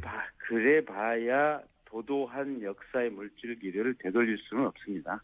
예. 잠시 물줄기의 물살의 속도를 늦출 수는 있고, 잠시 조그만 격가지 물기를 낼 수는 있겠지만, 큰 틀의 흐름은 절대로 바꿀 수 없습니다. 저희가 변호사를 할 때, 또 검사를 할 때 해보면, 그 나쁜 놈에 대해서는 아무리 한 변호사를 선임을 해도 그 본질이 없어지진 않거든요. 근데 지금 이 상황이 예. 박근혜 대통령이나 이 지금 보수 극우 우경화되고 있는 이 세력들이 뭔가를 하려고 하고 있지만 국민들이 그거를 용납할 상황이 아닙니다. 그 상황은 훨씬 넘어섰다고 보입니다. 마음은 용납하지 않는, 여론조사마다 분명히 드러나죠. 80%가 여전히 탄핵이 인용돼야 된다고 믿으니까요. 그 여론은 여전히 그대로인데 국민들은 이제 먹고 살아야 되고요. 일상이 있고요. 자기 생업이 있기 때문에 그러니까 우리가 노력하고 예. 싸워야 되는 것은 분명한데 네. 그걸 너무 그렇게 비관적으로까지 보실 필요는 없을 것 같습니다. 낙관적으로 보기만 해도 안 될 거라고 저는 보는 거죠. 그러니까 이제 싸워야죠. 그러니까 말이죠. 노력해야죠. 자, 이걸 어떻게 보십니까? 지금 분명히 12월, 1월과는 분위기가 점점 바뀌어서 새누리당 측, 박근혜 대통령 측에서는 이거를 뒤집을 수 있다고 하는 자신감 혹은 자신감 있는 척하는 시그널을 계속 보내고 있는데 네. 흐름을 바꿀 수는 없지만 자기들이 원하는 때 흐름을 잠시 느리게 한다든가 네. 또는 예를 들어서 아주 구체적으로는 검찰로 넘어간 다음에 중요한 사안이 있는데 발표 시기를 좀 늦추게 한다든가 발표를 하더라도 네. 이런 식의 여러 가지 기법들을 사용해서 자신들이 원하는 방향을 계속 끌고 가려고 할 것 같은데 헌재 같은 경우에 헌재는 여전히 인용될 거라고 하는 전망이 높긴 하나 그러나 불안하다고 하는 이제 시각도 많거든요. 여러 가지 루머들도 많이 나오고 불안하죠. 예. 의원님 불안하시죠? 네. 숫자가 일단 지금 절대 숫자 3분의 2가 아니고 절대 숫자 6명이 찬성을 해야 되는 거 아니겠습니까? 아슬아슬해요. 예. 근데 모분수가 9명에서 지금 8명으로 줄었고 그걸 또 7명으로 줄인 이후에 지금 이 결정을 하려고 하는 시도들이 계속 엿보이기 때문에 예. 불안한 거죠. 거기다가 세상에 옛날에 무슨 민주화 운동, 노동 운동을 했다고 하는 김문수 의원 같은 분이 지금 이 태극기 집회 나가고 국회 정론관에서 박근혜 탄핵되면 안 된다고 기자회견을 하고 이런 어떤 반동적인 행태를 보고 있으면 그분은 한 달 전에는 탄핵돼야 된다고 그랬어요. 그렇죠. 맨 앞줄에서. 예. 예. 그래서 이런 행태들을 보고 있으면 불안감이 증폭되는 것은 정말 사실이고요. 또 한 가지가 보면 황교안 씨 지지율이 지금 15% 넘어갔지 않습니까, 보면. 네. 그러니까 그게 지금 과거에 콘크리트 박근혜 지지층이라고 하는 사람들이 일정 부분 다시 결집하고 있다는 그런 신호들이거든요. 네. 그래서 그런 흐름을 보면 저희들이 불안하긴 한데 네. 이게 국민의 보편적인 상식을 가지고 정말 간절한 염원을 담아서 우리가 세상에 그 의사를 표시하는 것을 지금 이 순간에 최선의 방법으로 삼고 투쟁을 해야 됩니다. 의원님도 이번 주말에 광화문에 나오실 예정이신 거네요. 광화문이 아니고 저는 광주에서 나갈 생각입니다. 아, 그렇죠. 참. 예. 예.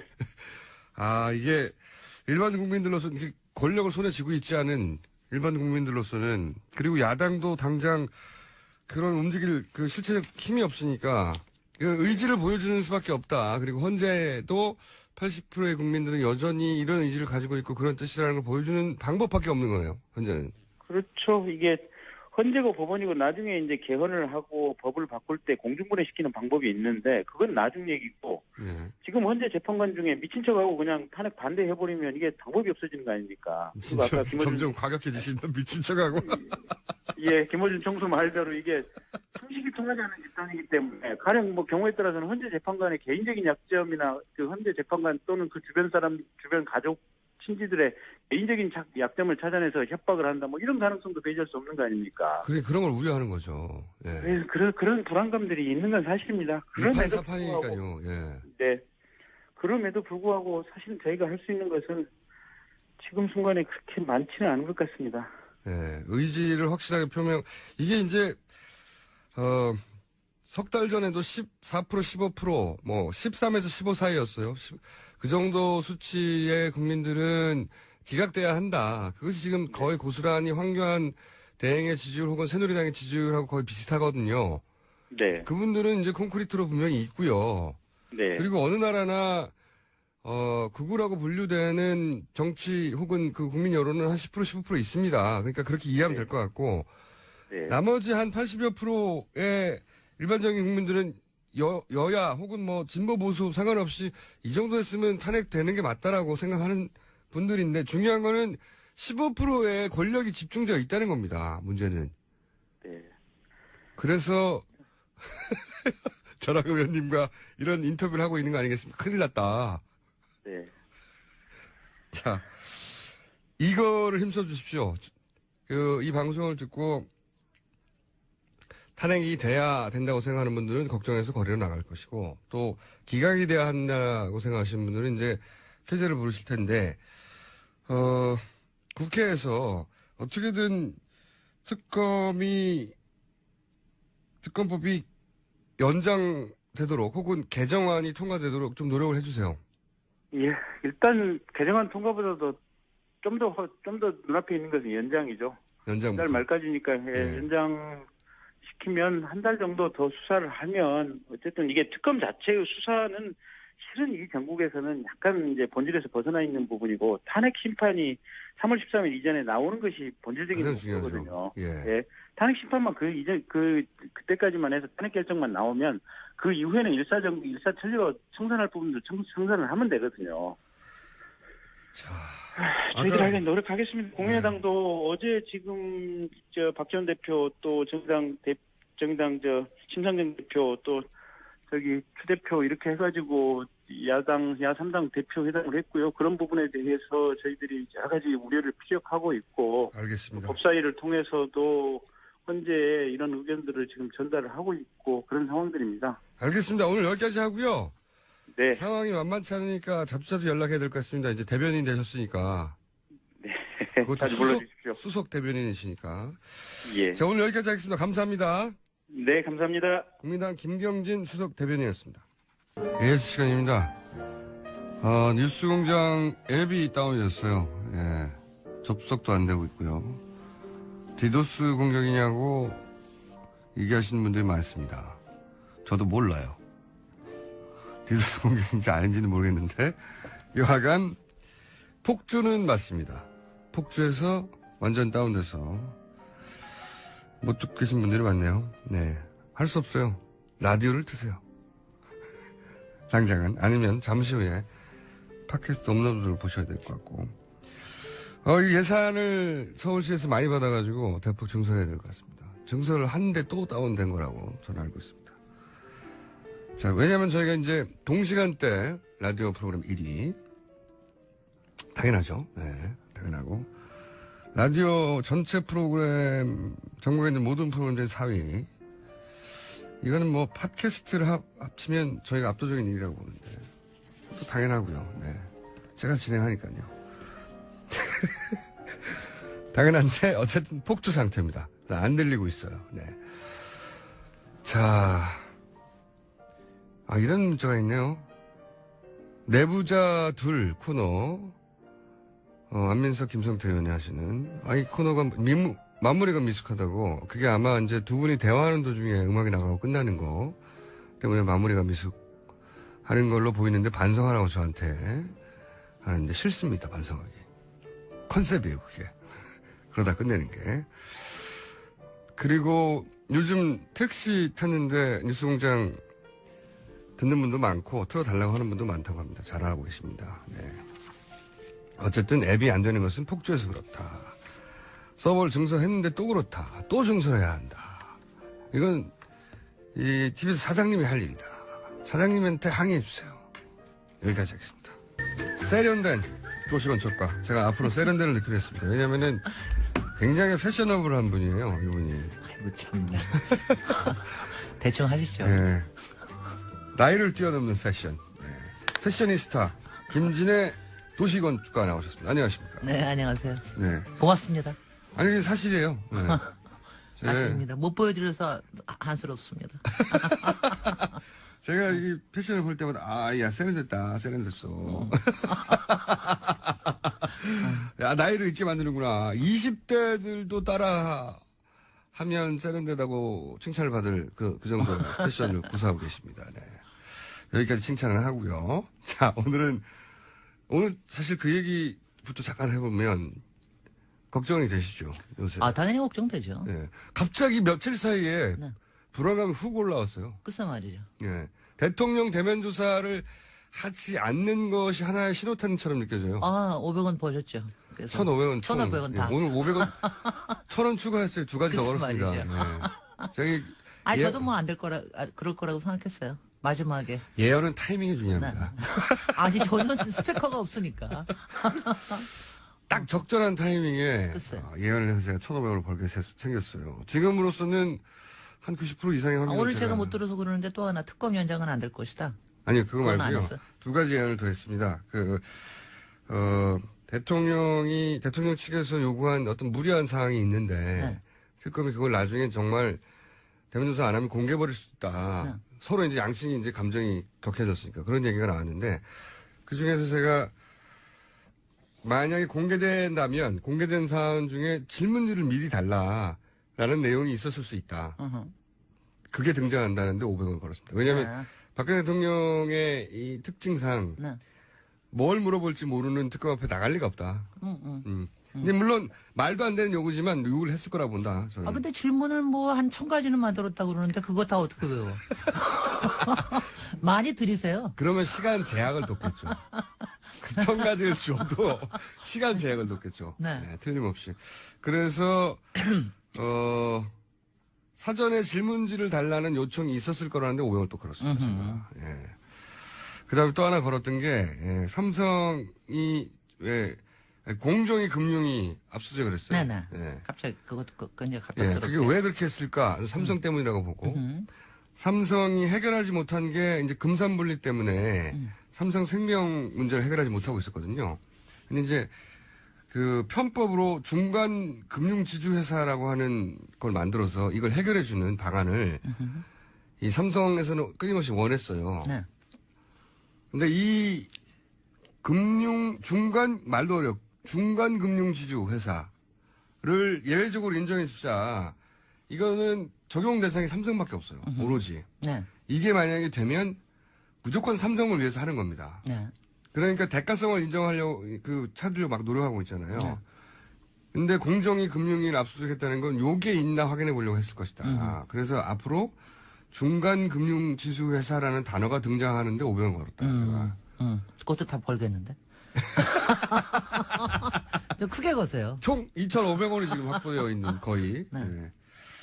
나올지 안 나올지 모르지만. 네. 자, 불안한 상황에서 오늘 아이템을 잡으신 건 뭡니까? 오늘 글쎄 지금 출마 선언한 하도 많으니까 요새. 공간의 정치학 뭐 이걸 가지고 이제 대선 후보들하고 엮어서 얘기를 하려고 그랬는데 지금 다시 탄핵의 판결이 굉장히 다시 이슈가 돼가지고 예. 좀 그렇지만 뭐또 갑시다. 저는 뭐 다 간다고 저는 생각을 하고 있으니까. 그럼 일단 네. 오늘 준비한 아이템 먼저 해볼까요, 그러면? 네네. 그거를 그래서 아니 그리고 최근에 좀 재밌는 사건들이 좀 많이 생겨서 그러니까 출마 선언이 선언을 이어지고 하는데 있는데 네. 어디서 하느냐를 보고 이제 공간을 생각하시는 거죠? 네, 근데 이걸 보시죠. 아니, 뭐냐면 일단 이게 재밌어요. 제가 그래서 이번에 또 다 리서치를 해봤죠. 한번 네. 누가 어디서 했나. 근데 사실은 지금 여권에서 더 많이 출마 선언한 거 아세요? 맞습니다. 예. 새누리당에서 10명 정도 나온다고. 나온다는데 지금 출마 선언한 사람은 서너 되는 네. 사람들이고. 앞으로 5명 더 그다음 한다는 바른 정당에서 두 명 네. 했고. 근데 그 사람들은 다 실내에서 다 국회 아니면 도청 아니면은 뭐 어디 무슨 출판 기념회에 가서 하고 다 네, 그랬어요. 근데 야권에서만 자꾸 밖에 나와서 해. 그리고 역사적으로도 그러네요. 야권에서만 되게 아마 유일하게 나왔던 사람 밖에 나와서 한 사람이 박근혜 후보였을 겁니다. 박근혜 후보가 당시에 영등포 스퀘어에서 했는데 타임스퀘어에서 했는데 좀 그것도 참 이상하게 그때 생각을 했는데 왜 타임스퀘어였을까요? 그 사람은 난 그것도 굉장히 이상하다고 광장은 훨씬 생각을 넓은 했어요. 광장이 있잖아요. 아, 그럼요. 그리고 영등포 스퀘어 같은 건 그건 완전 사적 공간인데 사실은. 네.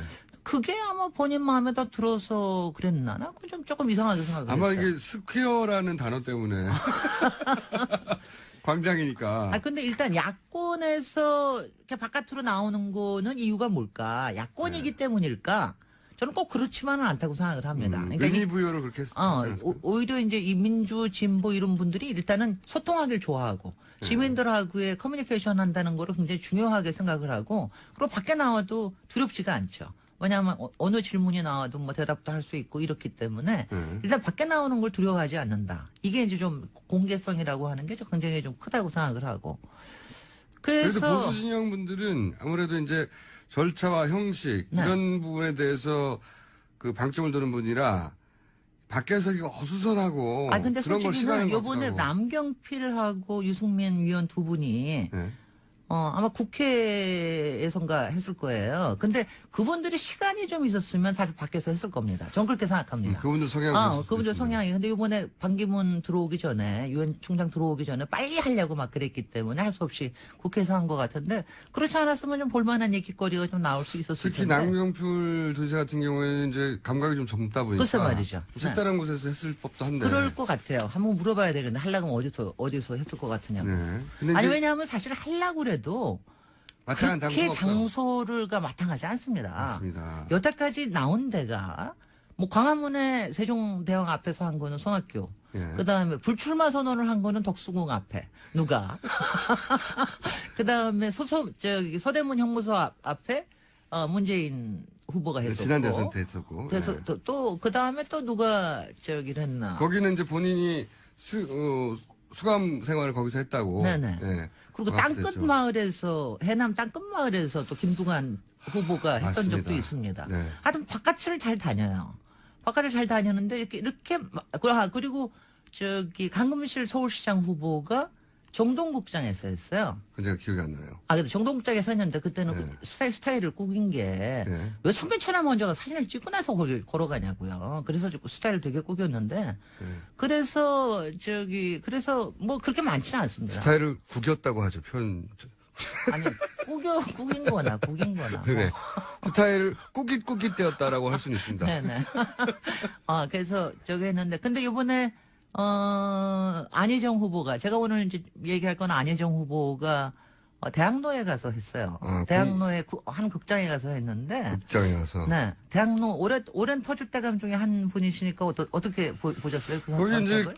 대학로라는 그 거리 명칭 때문에도 좀 젊게 느껴지고 네. 실제 젊은 층이 많이 돌아다니는 곳이죠. 네. 예. 그리고 왜 했을까요? 극장이 많고. 극장이 많아서 일단은 인프라 때문에 했다는 얘기를 하더라고요. 실제로 왜냐하면 따지면, 요번에 예. 했던 게, 증문즉답이라는 거에서 한 4시간 동안 했거든요. 실시간으로 이제 질의응답을 받아야 되니까. 글쎄요. 그러면은 네트워크가 잘 돼 있는 극장을 찾았겠네요. 네네. 네. 그래서 거기서 됐을 가능성이 높네요. 그래도, 그러니까 대학로에서 한 게 처음이에요. 대학로에서 한 게 처음이고, 증문즉답이라는 한 것도 처음입니다. 그래서 저는 이번에 보면서, 그러니까 대학로라는 공간이요. 네. 그러니까 젊은데 또 낭만적인데 이렇게 얘기를 하지만 실제로 가면 그렇지만은 않아요. 그렇지만은 않고 저는 굉장히 퓨전스럽다고 생각을 합니다. 그 안에가 굉장히 굉장한 퓨전이 있고 그리고 그 안에가 지금은 이제 홍대 앞도 안 그러지만 굉장히 인디하고 네. 언더하고 굉장히 프리하고 이런 좀 속성이 있는 그러니까 적어도 그런 판타지가 있는 데가 대학로라는 생각을 하거든요. 연극, 문화예술이 모여있고 뭐 이런 느낌이 있죠. 글쎄요. 네. 실제로 모여있고 그리고 소극장 운동이라든가 이런 것들이 또 연극인들 많고요. 대학로에서 많이 일어났고요. 상당히 좀 크리에이티브하다. 뭐 이런 것들이 좀 그런 이미지가 있어요. 근데 하여튼 이 퓨전의 이미지가 굉장히 강한데 그거를 요새 안희정 후보가 하는 거 보면은 퓨전스러워요. 여러 가지가. 뭘 퓨전을 하셨을까? 증문즉답이라는 걸 가지고 나온 것도 좀 흥미로웠어요. 네. 그리고 뭐 나올 때 또 도깨비 얘기를 하기 그렇지만 도깨비 OST를 틀고서 나오고 그리고 거기서 또 딱 또 포스터 하는 게 도깨비 패러디 한 걸 자기 부인하고 도깨비 패러디 한 걸 갖다가 또 이런 거 한 거 보면은 그리고 지난밤에도 어떤 TV 프로에 나와서 버스커라는 걸 해가지고 얘기하고 그러는 예능 프로가 있는데 예능 센스가 상당히 있으시대 보니까 예능 성장판이 열렸다고 요새 표현하고 글쎄 말이에요. 이게 여러 군데에서 열린 모양이에요. 네. 그래서 그런 퓨전스러움 그런 걸 가지고서 대학로를 선택하신 건지 왜냐하면 저는 사실은 안희정 후보가 출마 선언을 하는 게 저는 세종시에서 할 거라는 생각을 많이 했거든요. 그동안 그런 얘기를 했고 그리고 본인의 정책 중에 하나가 문재인 후보가 청와대를 아니고 광화문으로 나오겠다라는 건 너무 약한 것이다. 오히려 세종시에다가 만들어야 된다. 이런 얘기를 하고 그래서 전략적으로 저런 판단도 있을 것 같아요. 네. 안희정 도지사가 수도권에서 지지율이 낮은 편입니다. 상대적으로. 그렇죠. 네, 그래서 수도권을 굳이 출마 선언하는 지역으로 골랐을 가능성도 좀 물어보진 저는 않았지만. 그렇게 봅니다. 예. 그래서 그렇게 보면서, 그러니까 이런 게 참 딜레마인 거예요. 지난밤에, 본인이 얘기하신 게, 우리나라의 이 인서울이라고 하는 일종의 컴플렉스, 서울에 오지 않으면 아무것도 하지 못한다. 이런 걸 비판을 하시는 걸 가지고 얘기를 하면서도, 본인은 할 수 없이 이 표를 얻으려고 그러면 지금 인서울에 들어와서 해야 되고, 그 다음에 대학로라고 하는 이미지를 차용했다. 솔직히 대학로라는 데는요, 서울에만 있는 게 아니에요. 전국의 27개 도시에 대학로라는 게 있습니다. 대학 근처는 다 대학로에는 왜냐면 그래야지 장사가 잘 되니까.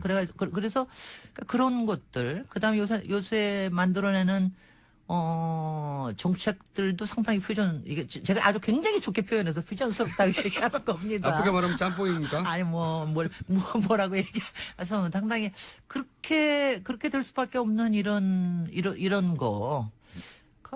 그런 게 좀 느껴집니다. 최근 이제 안희정 도지사가 주목도가 높아지다 보니까 안희정 도지사의 사례를 드신 것 같고, 이재명 약 한 달 전에 얘기했으면 이재명 시장이 아니 그건 좀 따로 얘기하고 싶어요. 왜냐하면 그거는 굉장히 공장이라고 하는 거에 공장이라고 하는 공간에 숨어 있는 이 여러 가지 심볼들을 좀 얘기하고 싶어서 오늘은 안희정 도지사의 이것만 가지고 한번 얘기를 해봅시다. 별도로 따로 별도로 하고. 왜냐하면 저는 굉장히 인상적이었거든요. 굉장히 인상적이었죠. 공장. 네. 아니, 그리고 이 공장이 사라져가는 공장의 시대의 공장에서. 본인이 이제 공장은 공장에서 우리에게 무엇인가. 직공 출신이다 네네. 보니까 네. 실제 네. 굉장히 인상적이었는데 그걸 다루실 줄 알았는데 일단 오늘은 이걸 다루고 오늘은 하고 저기 이재명 시장님은 따로 다뤄드릴게요. 안희정 도지사만 얘기하는 게 아니고. 그리고 저기 다른 그리고 앞으로 보수 후보들도 좀 앞으로 다른 후보들이 나오면 다뤄드리겠습니다.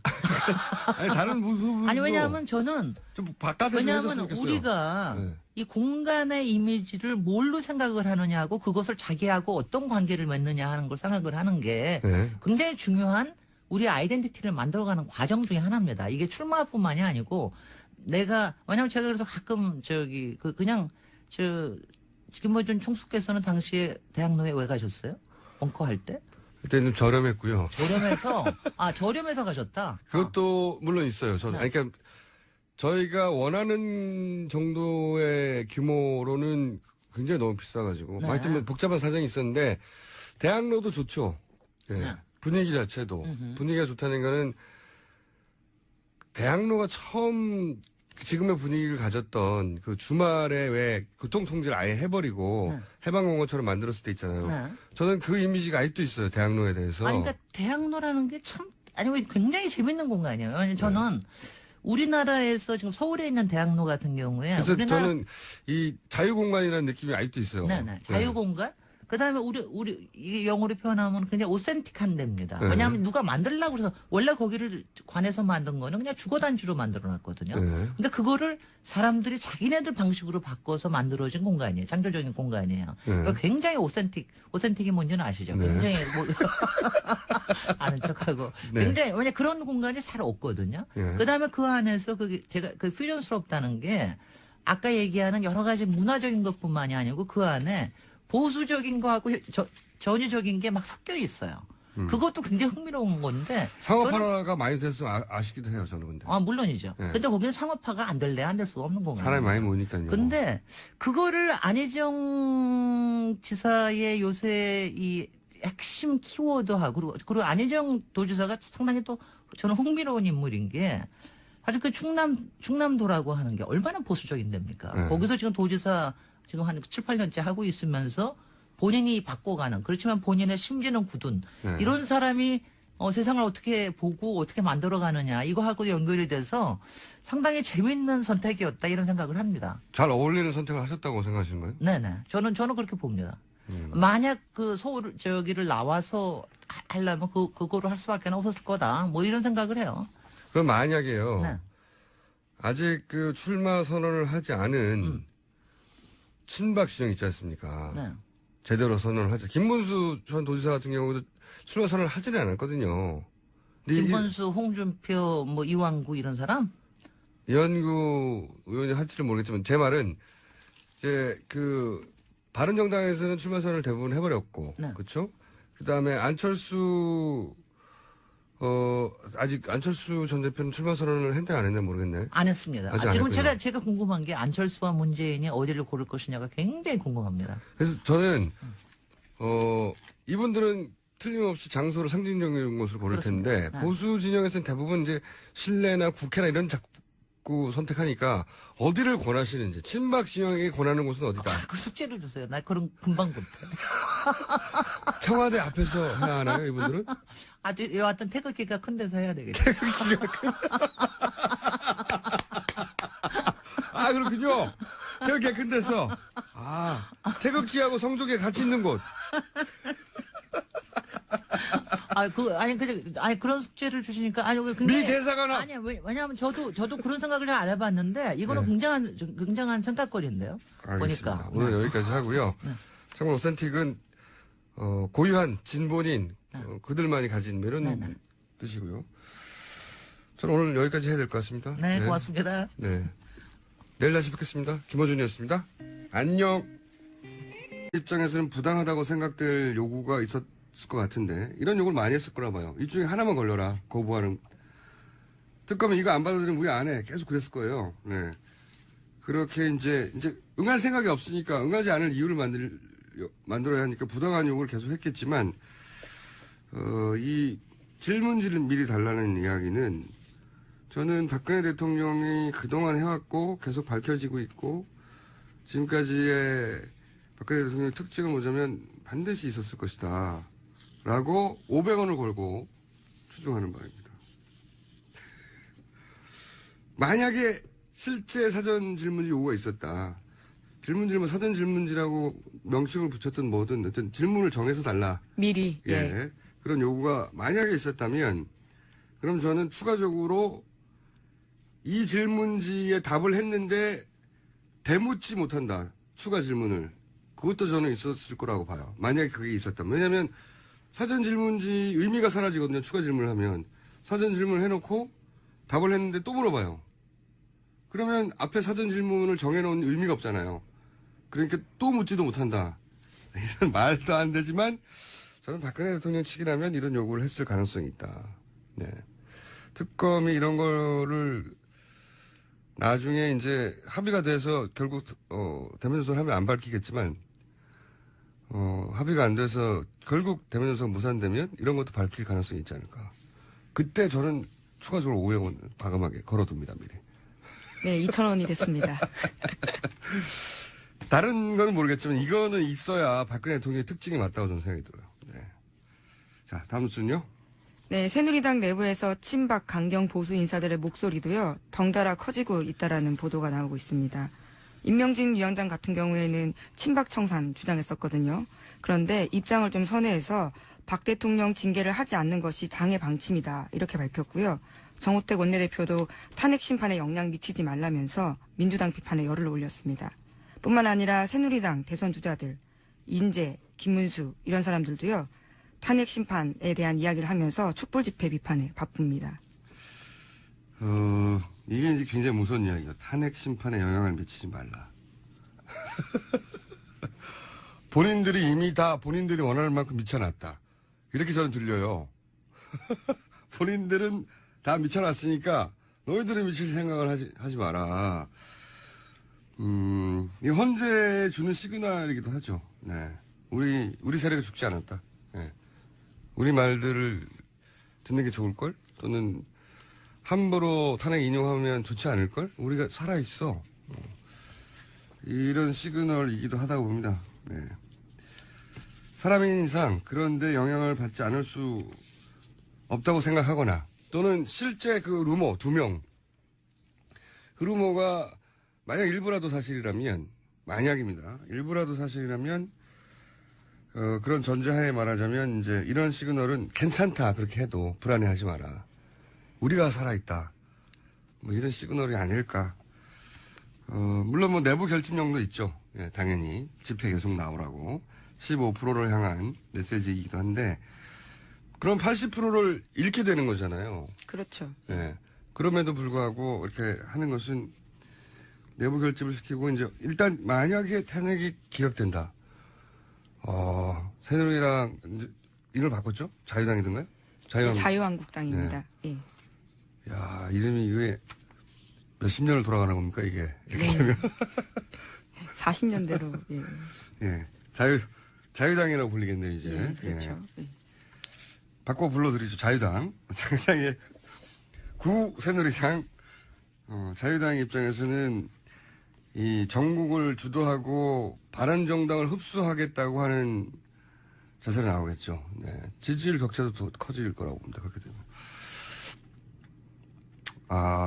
어떤 의미에서 스트레스 받으면 흥미진진하네요. 그런데 스트레스가 좀. 네. 흥미진진하다는 표현 말고 뭐가 있는지 모르겠지만 하여튼 스트레스를 받으면 계속 주목하게 되네요. 네. 지난 11월, 12월 상황이 다시 오고 있는 것 같습니다. 자, 다음 뉴스는요? 네, 삼성 관련된 뉴스입니다. 어제 JTBC와 SBS가 단독 보도한 내용인데요. 삼성그룹이 삼성물산과 제일모직이 합병한 뒤 두 회사의 주식을 모두 가지고 있던 삼성 SDI 지배력이 커졌는데 그래서 삼성 계열사들의 지분을 서로 돌려가며 보유하는 순환출자 구조도 강화가 됐습니다. 이에 따라서 공정위가 삼성 SDI가 보유하는 삼성물산 주식을 강제로 매각하도록 하는 심사에 착수했거든요. 그래서 2015년 10월 달에 공정위 내부적으로는 주식 1,000만 부를 처분하라 이렇게 결재를 했는데요. 그런데 2달 뒤에 이것이 절반으로 줄었습니다. 500만 주로 줄여서 발표를 했고요. 하든가 스트레스 지수가 굉장히 높아지고 있어요. 네, 다들 불안하다라는 이야기들을 많이 하더라고요. 실제로 네. 그런 상황이기도 하고요. 그래서 저는 지난 연말과 같은 상황이 다시 오고 있다. 최근은 아마도 이제 점점 긴장이 고조되겠죠. 저는 그런 생각 하게 됩니다. 이런 뉴스들을 보게 되면. 자, 관련해서 제가 1,500원을 받게 될 가능성이 높아지는 뉴스 전해주십시오. 네, 특검이 오늘 예정된 박 대통령의 대면 조사가 무산됐다고 공식 확인했습니다. 네. 박 대통령 쪽은요, 대면 조사가 9일로 못 박아 나간 보도를 유출이라고 이야기하면서요, 그 주체로 특검을 지목하면서 격앙된 반응을 보였습니다. 요 격앙된 반응은 보통은 이제 화가 났을 때 격앙되잖아요. 저는 이제 반가워서 격앙될 수도 있다고. 핑계가 나왔다 하고 너무 반가워 격앙됐을 수 있어요. 네. 반가웠겠죠. 이걸로 핑계만 나와라 하고 있는데, 네. 요 앞에 가로치고 반가워서 격앙된 반응으로 기사를 좀 고쳐서 입혔으면 좋겠어요. 관련 뉴스가 많이 나왔죠. 네. 네, 어제 JTBC 보도에 따르면요, 박 대통령 쪽이 그동안 비공개 조사를 강하게 요구해 왔다고 합니다. 네. 대면 조사 장소도 청와대 경례를 고집했었다라고 하는데요. 하지만 수사기관의 관례나 법률상으로 보면 대통령의 공개 조사에는 아무런 문제가 없다라는 게 어제 보도입니다. 그렇죠. 뭐 예, 특검법에 피의 사실을 제외하고는 다 알려주게 돼 있어요. 게다가 네, 언론 브리핑 할 수 있게 네. 아예 못 박아놨죠. 특검을 하는 이유가 특별히 이 검사들을 따로 구성해서 어떤 그 외압도 없이 조사하라고 하는 것이고, 그것을 국민의 알 권리를 충족시키기 위해서 계속해서 언론 브리핑을 하게 돼 있거든요. 그게 그 박근혜 대통령 측에서는 사실 이 9일을 알려도 되는 거예요. 특검법상으로는. 근데 어쨌든 뭐 사실이 나오기만 하면 이게 이제 그 언론 플레이 한다고 그러는데, 언론 플레이 하는 게 아니고, 언론 플레이 맞죠. 언론 플레이를 하라고 되어 있습니다. 언론과 이런 플레이를 하라고 되어 있어요. 다 알려주라고. 근데 이제 뭔가 비밀이 많아요. 지금 청와대에서 요구하는 것은 보면. 그래서 청와대가 하도 말도 안 되는 이런 얘기를 하니까 이제 특검에서는 어제는 아무것도 확인해 줄 수 없다고 했었죠. 네, 그렇습니다. 아무것도 확인해 줄 수 없다고 했는데요. 기자들이 계속 물었거든요. 관련해가지고요. 워낙 큰 뉴스다 보니까요. 그래서 이유철 특검보가 이런 말을 했습니다. 말할 수 있는 상황이 될 때 다 정리해서 말하겠다. 박 대통령 쪽의 부당성을 포함해서 말하겠다라는 식으로 이야기를 한 겁니다. 이건 대면 조사가 완전히 무산됐다고 판단될 때 얼마나 말이 안 되는 욕을 해야 하는지 그거를 말을 해버리겠다고 이제 이런 건 전문 용어로 열받았다고 하죠. 네, 뉴시스는 이에 대해서 이렇게 제목을 붙였습니다. 청와대 떼쓰기 전모 밝히겠다. 네. 예. 저는 어떤 도대체 부당한 욕을 했느냐 여러 가지가 있을 거 보는데 그 중에 반드시 이거는 포함되어 있을 거라고 저는 봅니다. 뭐냐면 사전 질문지를 달라. 저는 이게 포함되어 있을 거라고 봐요. 방송 녹화도 아닌데 사전 질문지를. 저는 여기에 과감하게 500원 추가로 겁니다. 예, 2,000원 되셨네요. 2,000원으로 상승합니다. 왜냐면은 생각해보세요. 가장 자신이 편하게 될 수 있는 이제 비서관들, 수석 비서관. 그런 회의에서도 다 이거 들고 오잖아요. 네. 들고 와가지고 오로지 그것만 읽어요. 회의라는 건 뭡니까? 주고받는 거잖아요. 회의가 아니고 낭독을 한단 말이에요. 항상. 카메라 대놓고 써온 걸 오로지 읽기만 하는데 가장 가까운 사람들하고. 지금 반대편에 서서 자신의 죄가가 있는지 없는지를 따지려고 묻는 사람들에게 이 토시 하나까지도 가장 가까운 사람들과 읽었는데 가장 먼 사람들하고 얘기를 할 때 사전 질문지가 있지 않으면 응하지 않을 것이다, 저는. 물론 이제 검사한테 사전 질문지를 달라는 건 말이 안 되죠. 예, 시험지 미리 보는 거죠. 조사가 아니죠. 조사가 예. 아닌데,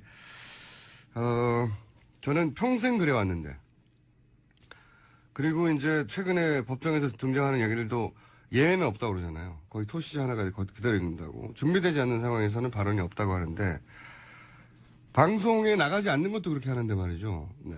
저는 말도 안 되는 요구인데, 이런 거를 요구했을 거라고 보고 요구 안 했다면 박 대통령이 아니라고 봅니다. 네. 그러면 대면 조사로서 의미가 사실 없는 겁니다. 왜냐하면 그런 거는 이미 서면 조사로 할 수 있는 거거든요. 할 수 있지만 예. 직접 만나서 조사하지 않았다는 것이 기본적으로 그 삼성 영장, 이재용 예, 영장 기각의 기각의 이유였죠. 중요한 이유잖아요. 예, 조사하지 않았다는 것이. 예, 저는 뭐 여러 가지 특검이. 안녕하세요, 김호준입니다. 박근혜 대통령 측이 일시가 공개됐다는 이유로 대면 조사를 거부하고 있고, 헌재는 대통령 측 변호인단의 지연 전술로 결국 2월 내 판결이 불가능해졌으며, 황교안 대행은 청와대 압수수색 요청에 묵묵부답인데다 특검 연장도 하지 않을 것 같습니다. 심지어 한국일보에 따르면 보수 성향의 두 헌재 재판관은 탄핵 기각 심증을 붙였고, 여권은 최근 세 번째 재판관까지 적극적으로 설득 중이며 결국 이경미 재판관 퇴임 후 정족수 부족으로 탄핵을 기각시킬 거라는 그런 루머까지 법조계에 돌고 있다고 합니다. 야 3당 대표들이 어제 긴급 회동해 헌재의 조속한 결정과 황 대행의 특검 연장을 요구한 배경입니다. 제 생각은 그렇습니다.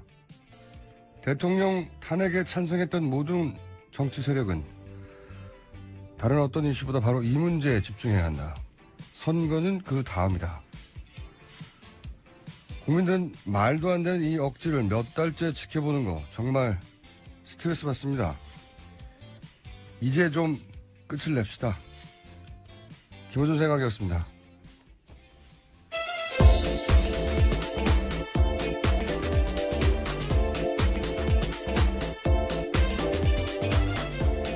자, 시사인의 김은지입니다.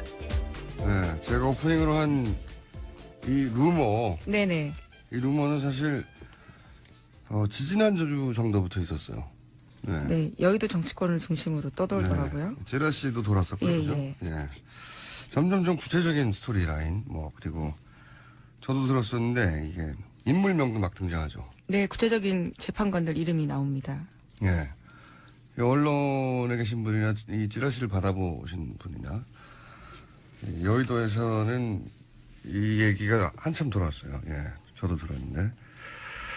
원래 이제 이런 이야기는 이런 정도의 큰 사건이 있으면은 의뢰 등장하긴 해요. 뭐 이렇게 된다더라 저렇게 된다더라.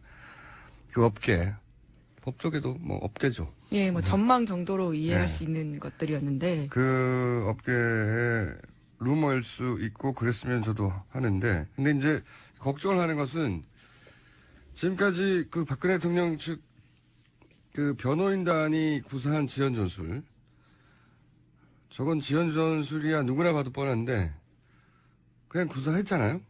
그리고 네. 그게 실효를 거뒀습니다 어느 정도. 그리고 대면 조사 거부하는 것도 이거 말이 안 된다. 무슨 10일 날 9일 10일 이런 얘기 하는데 9일로 밝혀졌다고 그 말이 되나요? 9일 날 하루 전이라고 밝혀진 게 대면 조사 거부 이유가 안 되는데 거부하잖아요. 네, 네. 그렇죠. 그리고 원래 특검은 당연히 연장된다고 처음에 시작한 거예요. 여야 합의가. 원래 이제 100일로 하다가 70 플러스 30일로 바꾸자고 그랬거든요. 새누리당에서. 새누리당이 30일은 무조건 연장된다. 이렇게 약속을 하고 시작한 겁니다. 근데 지금 그거 할 것 같아요? 안 할 것 같아요. 네.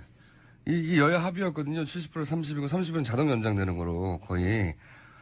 안 할 것 같고. 거꾸로 이제 검찰 인사를 해서 특검이 그동안 구축한 성과도 와해시킬지 모른다. 이런 걱정이 있지 않습니까? 네, 네. 네. 그것도 여의도에서 나온 이야기들이죠. 네. 근데 이거는 굉장히 구체적 정황인데 어제 저희가 인터뷰도 했었는데. 네. 이걸 종합하면 이런 루머를 믿고 싶지 않은데 과연 이런 일이 전혀 없을까? 개연성은 없는가? 그런 의문이 들기 시작하는 거죠. 그러니까 이제 어제 야삼당에 모여서 이거 큰일 나겠다. 이런 생각을.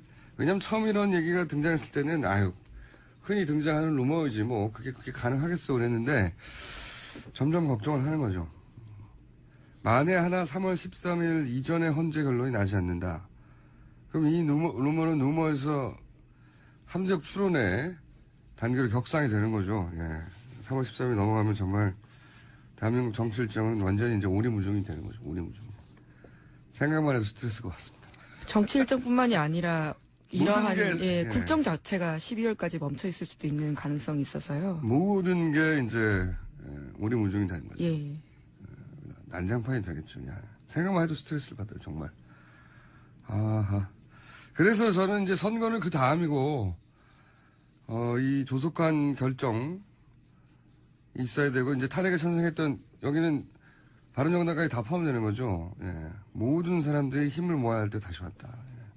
지금 한 13% 정도 반대하는, 14% 반대하는, 13%에서 80%가 계속 농락돼야 하는가, 이거 계속 지켜보는 스트레스 받아주려고 하는 거기 때문에 이 말이 등장을 했다 이 안에서 그러면 이제 영장 재청구에 강력한 백업이 되는 거죠. 그래서 저는 이 중간금융지주회사라는 단어가 앞으로 등장할 거다라는 거에 오병을 갑니다. 예. 계속 값이 올라가고 있네요. 예. 총 2,500원으로 올라왔어요. 네.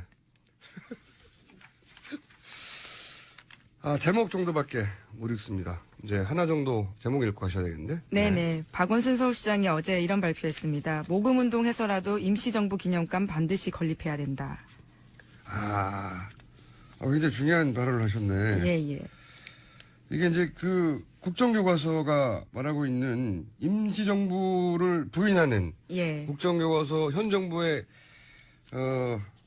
건국절 논란에 대해서 임시정부 기념관으로 대항하겠다고 하는 불출마는 하지만 인터뷰 한번 해드려야 되겠는데요. 예. 어차피 이제 대선 출마도 안 하니까 부담도 없지 않습니까? 박원순 시장님 좀만 기다려 보십시오. 이거는 저기 인터뷰 한번 하겠습니다. 네, 지금까지 시사인의 김은지였습니다. 감사합니다. 저희 가장 인기 있는 코너입니다. 네.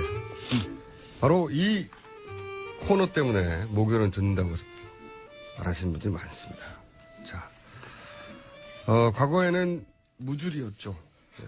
줄만 서면 줄이 없어지는, 하지만 본인 줄을 하나 만드신 이제는. 그리고 예전에는 아무 직함이 없습니다. 이제는 사무총장. 무료. 네.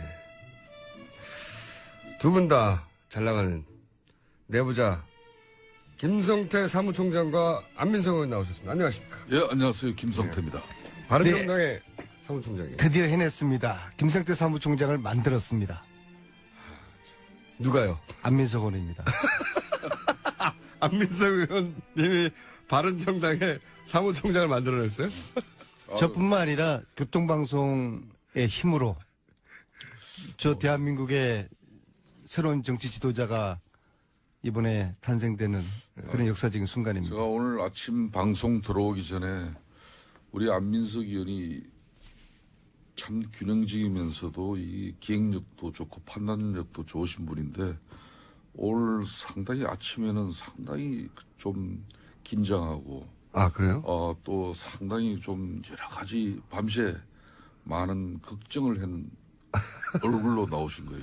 즉 그 말은 그게 읽혔습니까? 네, 그게 뭡니까? 지금 현재 대통령은 대면 조사를 거부하는 네. 그런 여러 가지 볼상사나운 모습 나오고 있죠. 예. 또 헌재의 탄핵 인용 결정은 네. 여러 가지 지금 변수에 많은 우려의 목소리가 들어오고 있죠. 이 최순실 국정농단을 시작한 사람으로서 밤잠을 못 이뤘겠죠. 국정농단 세력이 부활되면 저는 감옥을 가야 되거든요. 그래서 심각한. 아니, 제가 보기에는 국회의원으로서 안민석 의원님도 가셔야 되지만 김성태 의원님도 성취 못할 거라고 보고요. 지금 이 상황이 예사롭지가 않아요. 그러니까요. 그리고 이 상황이 왜 어떻게 이렇게 됐을까는 보면은 이거는 연말부터 우리 교통방송에서 김성태 의원님하고 저하고 주장했던 연말에 최순실 강제구인법 그 통과시키지 않으면서 물꼬가 이상히 꼬였다 봅니다. 그 당시 너무 안일하고 방심했던 것 같아요. 그러나 지난 1, 2월 사이에 국정농단 세력들은 체력을 보강하고 세력을 그렇죠. 규합하면서 지금은 촛불과 태극기가 거의 비등하게 보여지는 그런 돈도 많이 상황이었습니다. 썼어요. 그래서 그러니까. 이 상황을 어떻게 타개를 할까? 저는 이 야권의 대선 주자 또 제가 얌체정당이라고 뭐 이야기했지만 좀 사과드리고요.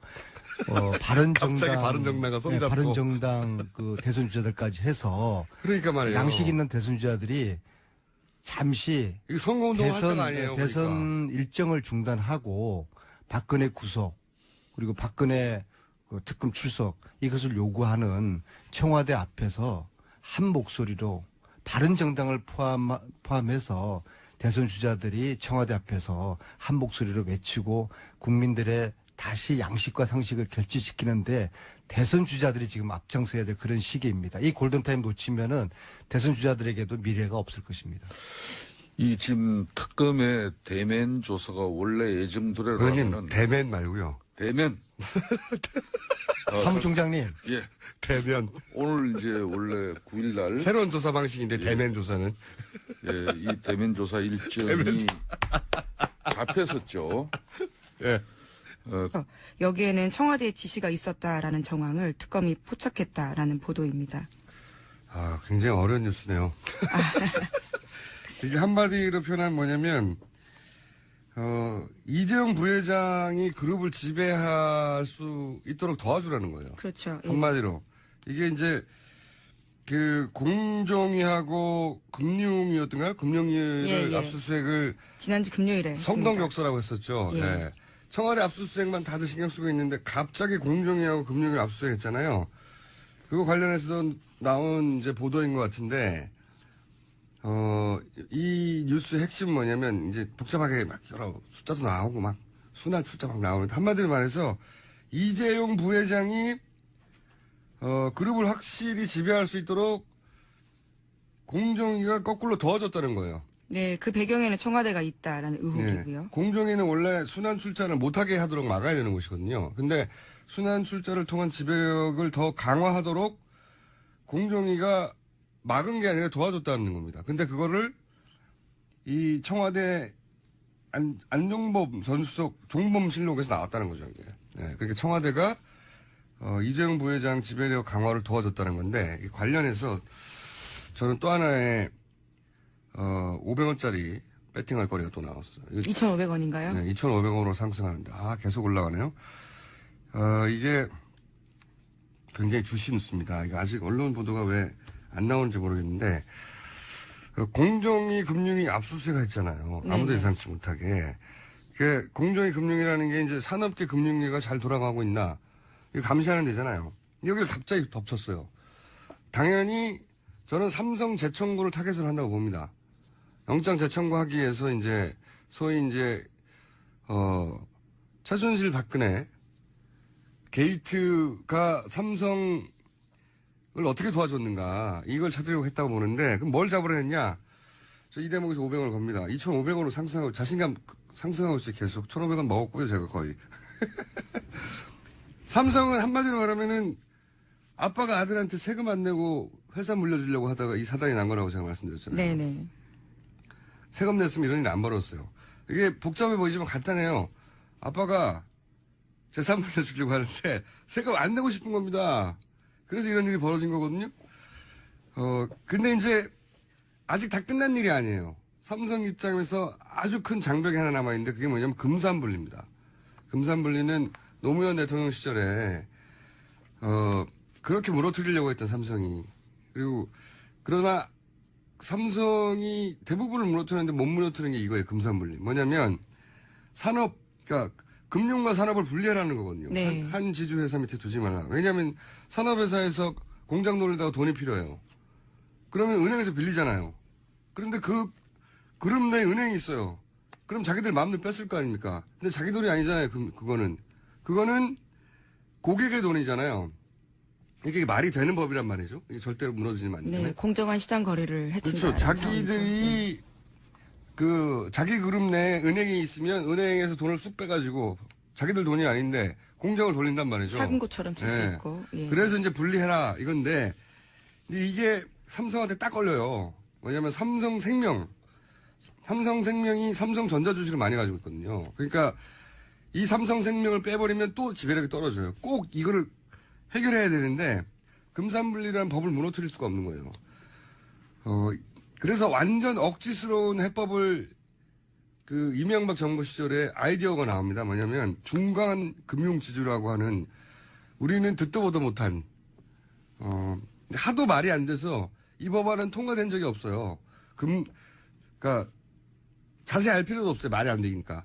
근데 이 중간 금융지주 회사라고 조건을 만들어가지고 이걸 갖추면은 얘네는 봐주자 이런 거예요. 중간 금융지주 회사. 하도 말이 안 돼서 국회를 통과한 적이 없어요. 네. 아무리 삼성을 봐주려고 해도 너무 말이 안 된다고. 왜냐하면 이 법에 해당되는 기업이 삼성 하나밖에 없어요. 이 법이 만들어지면 무조건 삼성 때문에 만들어지는 거예요. 예외란 있을 수가 없어요. 이거에 해당되는 재벌이 딱 삼성이기 때문에. 근데 만약에 정유라 말을 사주고 이거를 얻으려고 했다.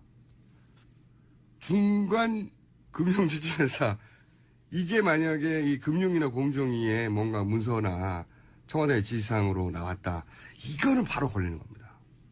이거는 왜냐면 해당 사항이 삼성밖에 없거든요. 네, 핵심 민원이라는 말씀이신 거죠? 네. 중간 금융지주 회사 이거를 만약에 해주려고 했다는 게 연결고리가 확인되면 이거는 삼성밖에 해당 사항이 없기 때문에 이거는 국가 경쟁력 뭐 다 상관이 없어요. 오로지 삼성의 금산물류를 해결해